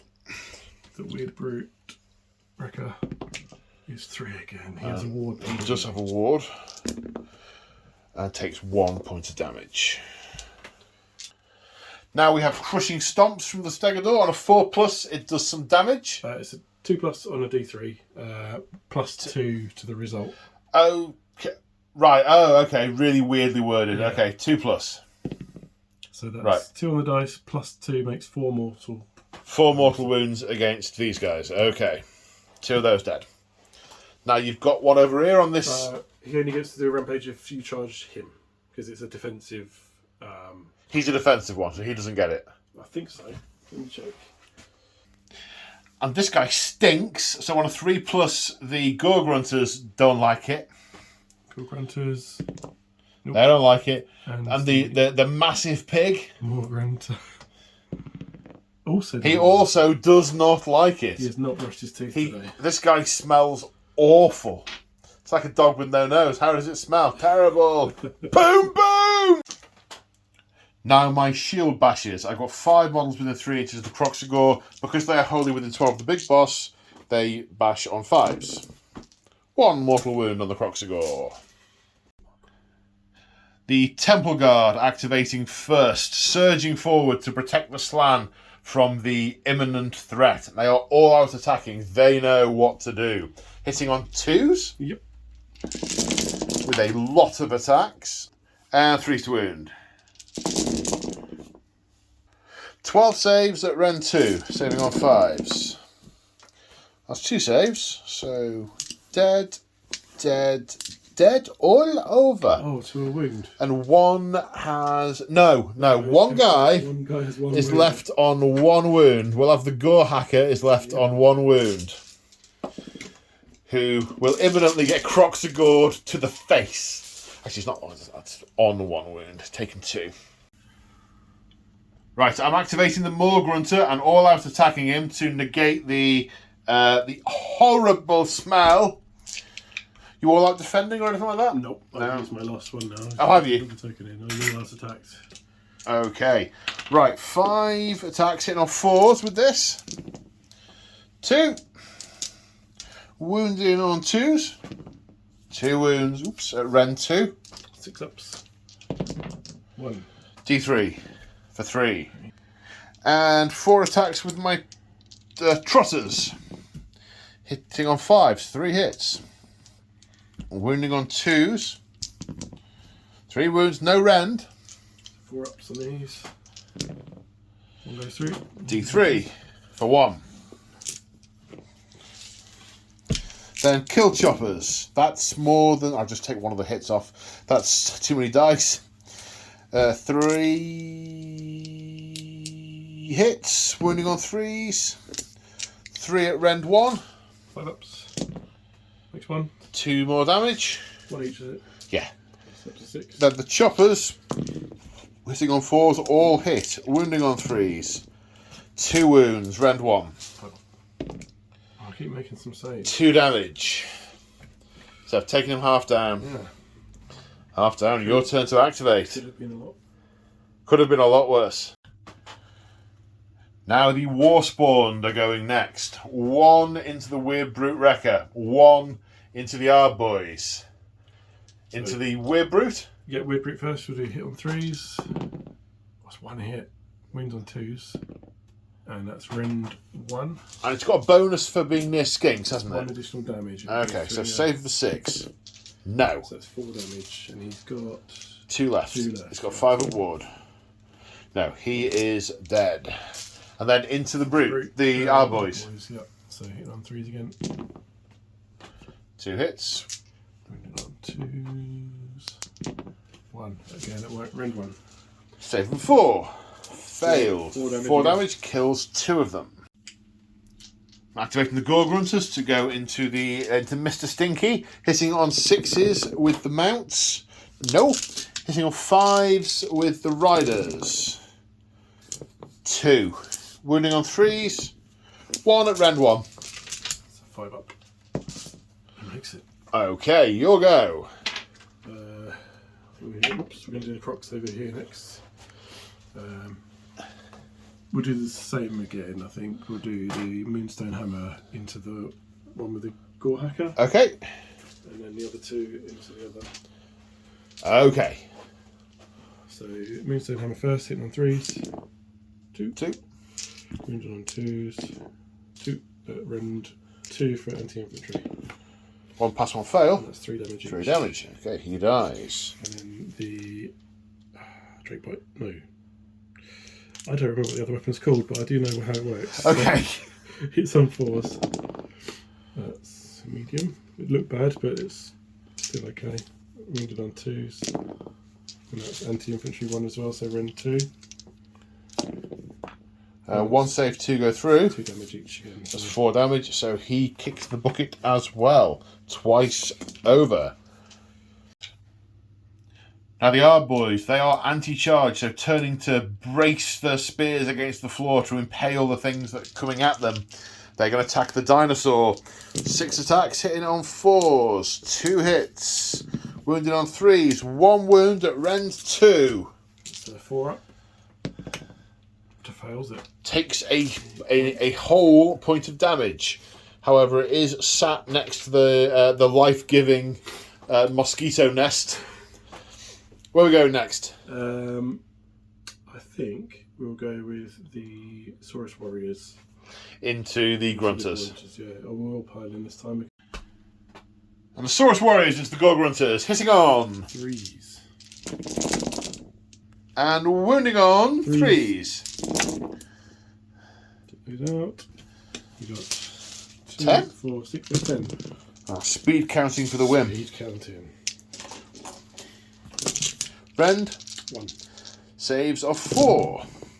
1, 2, 3, 4, 5, 6, 7. Was anyone taking any damage? No. So that's 1 dead and 1 on 2 damage. Right, piling in this brute, going for the Croxagore. 2 attacks, hitting on 3 attacks, hitting on 4s. It's 3 1s. I mean, we really must have annoyed both Gork and Mork. To be fair, I blame. I blame you. I blame you. You've set the trend. You set the tone. They're all rattled. And what would he say if he saw this? Hey, hey. Anyway, so yeah, your go. Okay. There's not much. I mean, most things are dead. You've got Dinosaur here still to go. Yeah. And you've got the big jaws to pile in over there. Yeah. I'll do the Bastillodon. Okay, yeah. I'll be able to put that card away then. As the temperature has turned up on the really, really annoyed snakes. You see, the thing is, this implies to me that some of the snakes have been annoyed enough to get out early, but others have stayed in there for longer. So now you're getting the snakes that are really, really tolerant, but have just met their limit. I can only assume there's a way to put more snakes in there somehow. But where are they keeping it? Is there a snake vat behind it with which they can fill it up with more snakes? I don't know. It's magic. It's like the Space Marines with no ammo clips. One bullet that lasts for 5 hours. Anyway, 20 attacks. You're looking for mortals on 6s. Hitting on 4 script mortals. Oh, there's a few. I was going to say, if you've got 6, it'd make this quick. 2 again. 2, okay. 2 wounds there, and the other 5s to hits. So that was 4s to hits and 5 to wound. Just a 1. 1 wound. Okay. So that's a save of 3+. Yep. Now his tail. His very large, very angry tail. Yeah, I'll take those off in a sec when I know the whole lot. So this is hitting You see, on 3s. if we do this first, I can pick them up in one go. It's more efficient, you see. Hitting on 3s. 3 hits. You've manifested this now, haven't you? So wounded on 3s. 2, 3. Rend 1. Saves of 4. 1 goes through. D3, so there's Can't kill him. 1 wound left in the unit. Yeah, jeez. Yeah. I'd forgotten this guy hadn't here. I thought all he was doing was smelling bad. The Troglodon and the Oracle are attacking the Gorgrunters. Yep. And I used the word Gorgrunters wrongly. There used to be several. Yes. So the jaws are hitting on 4s, crit mortals. They also used to be better. Wounded on 3s. 2 at rend 1. Okay, 2 saves of 4+. What they seem to do is survive, except mine haven't today. And the talons hitting on 4s. Yep. 1 hit. Wounded on 3s. 1 wound. Rend 1. Saves. The divining rod. So it's all up to the skink oracle now. It's not his speciality. Hitting on 4s. 1 hit. Wounded on 4s. 1 wound. Rend 1. 1 save, which I fail. D3. 1. 1. So he's still alive. We've been having this running joke that not enough has been killed because there's 1 of everything left. I haven't been able to discard my cards. Oh dear. Right, what else? The jaw. Jaws haven't charged. They haven't fought. They charged, so they can pile. They can pile in, yeah. I haven't checked their shit. Now the jaws. 10 attacks, hitting on 4s. 1. Wounding on 2s. Rend? Rend 1. No, we're fine. There's nothing at all to worry about. Everything's fine. Nothing's dying. Everything's fine. Right, now this Croxagore is going to give this brute a real headache. Hitting on 4. 4 attacks. 3, sorry, with the Moonstone Hammer. 4 hits. Okay, you're going to be doing badly not to get in with this one. This is wounded on 2s. And Rend 2. Rend 2. 4 saves and 5+. Makes 2 of them, but that's 6 damage. 6 damage. Yeah, he's been squished. Quite comprehensively squished. And the Stegodon Chief's going to gore the final arm boy. So hitting on 4s with the tusks, is this? horns and jaws. Horns and jaws.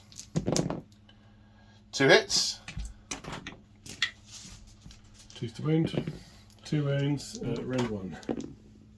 Both fail. He has 1 wound left. He's a goner. And at the end of the turn, the Troglodon regenerated 3 damage. The objective that's underneath the Snakeosaur has gone back to the Seraphon control. So at the end of battle round 2, the score becomes 6 points to the Seraphon, 4 points to the Ironjawz, because I still technically control 2 objectives. You have more points than I have models. So that's a thing. Right, let's see where this goes in turn 3. What is a priority roll? You have priority. I think we've got to push the advantage. Well, why would you not?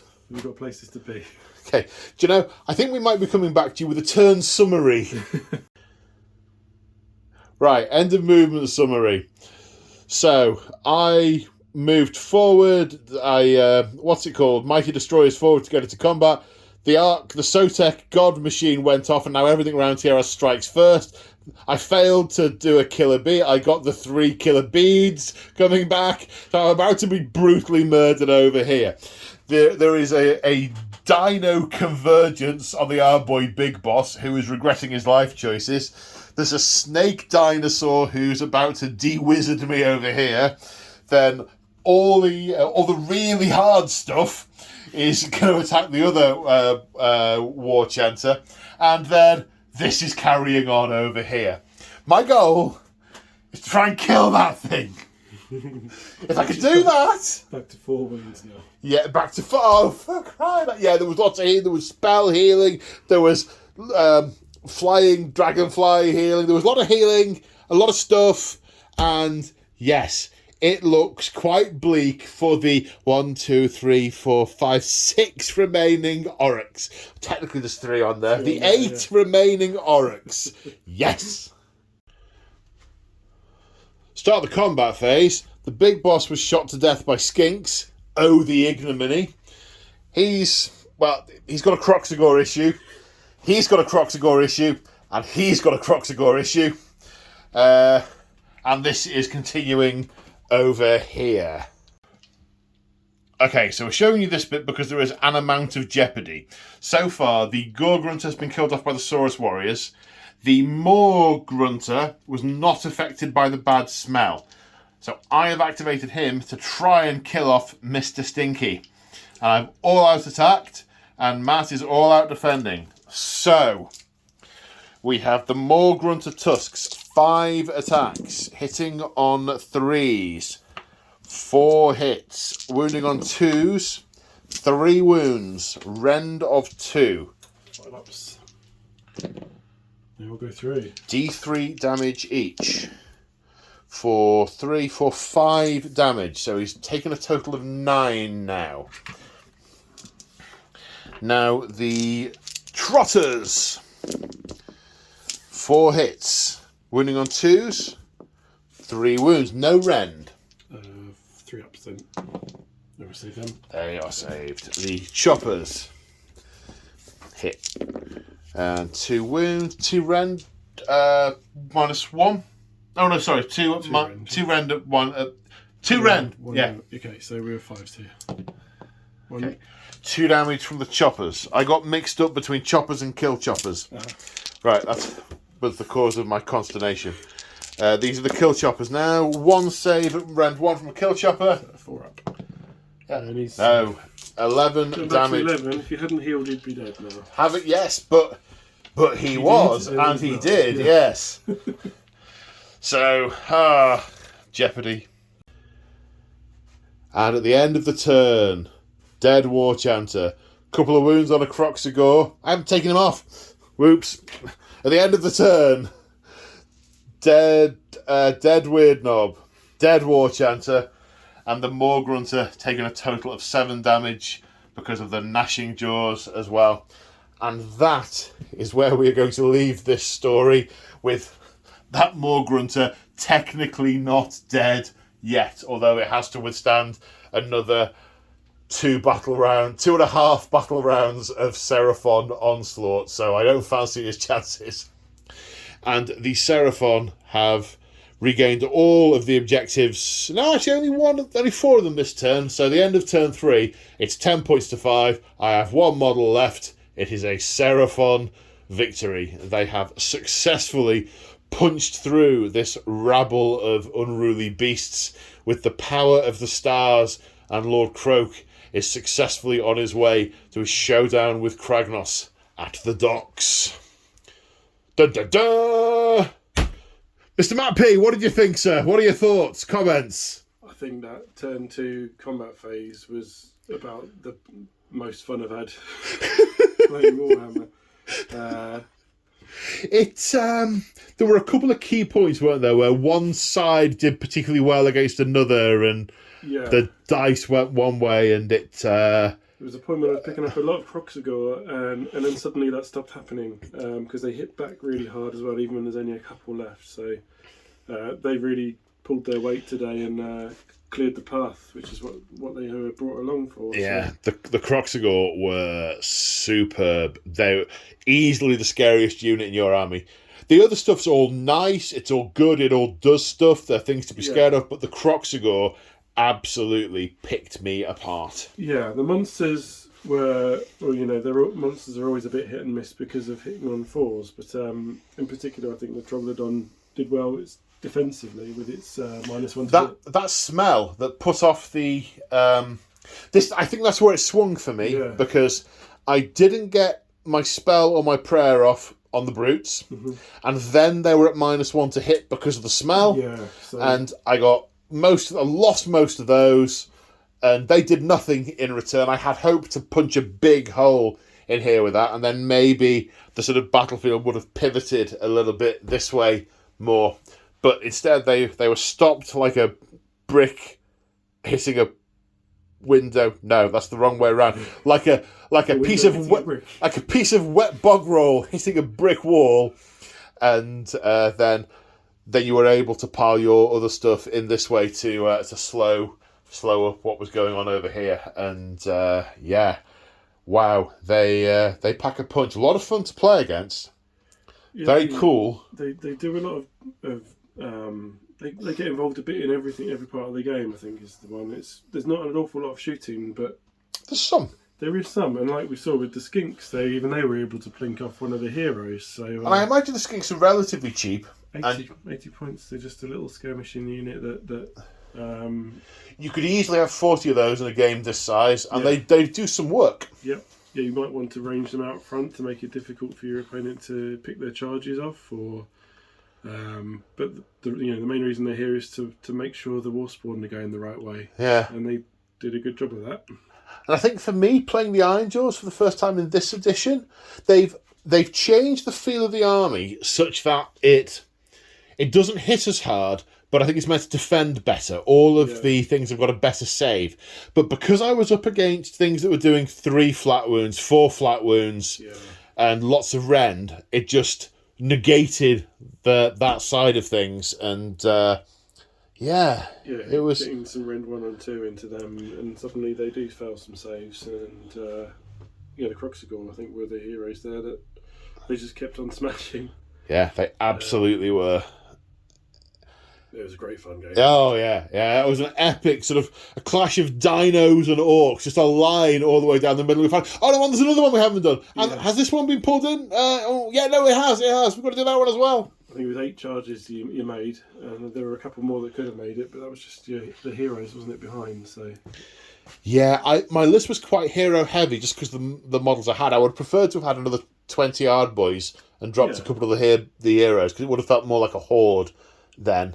I also noticed towards the end that the Weird Knob should have been using 2 spells per turn early on. When he was around the horde. Surrounded by orcs. I'd missed that. Their energy, doesn't he? So, I could have been doing a bit more with him there.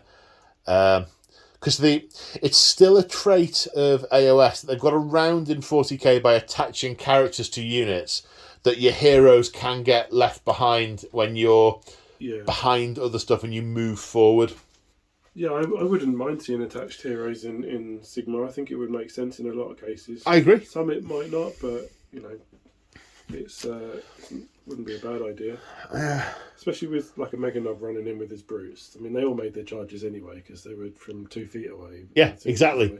He also had a bit of a bad game with his... Well, I'm pointing at a space where he was, failing his charge, then getting clobbered, then getting spelled to death before he could be fixed up by the War Chanter. And, the damage output seemed to be terrifying from the Seraphon. I think that's a Kroxigor thing, especially throwing a bit of all out attack, and suddenly they hit him really well. They wound really well. Yeah, it's hitting on 3s, wounding on 2s with all that rend and all the flat damage. If you get their bonus damage as well, suddenly the regular weapons are doing 3 and the special ones are doing 4, and that's loads. I know. But it was a really fun game. I really enjoyed it. Your army is gorgeous. I look forward to seeing them and Lord Croak when he makes it to the docks. Yeah. It's his time to shine, although I have got to paint 3,000 points of Murder Snakes before we can play that. So it's going to be a while. That's a good point, actually. So that's actually booked in early autumn. That game, we've got that scheduled because there's going to be a few of us playing it. So the last 3 episodes of the Siege of Excelsis will be in the latter part of the year. The goal is to finish it this calendar year. Well, on that note, big thank you to Matt P for coming down and playing. Good to see you again after so long, sir. Shout out to channel members and Patreons and everyone who supports. Your support is awesome. If you want to support me, check out the description of the video. It's got different ways of doing that if you want to. I think the biggest one is that if you're a level 2 channel member, whenever I make a battle report, as long as it hasn't got any NDA stuff in it, I post it on there for members as soon as I've made it. You get to see it early if that's the kind of thing that you like. And on that note, thanks everyone for watching. And thank you once again, Mr. Matt P, for coming down and say bye, Matt P. Bye, Matt P. Bye.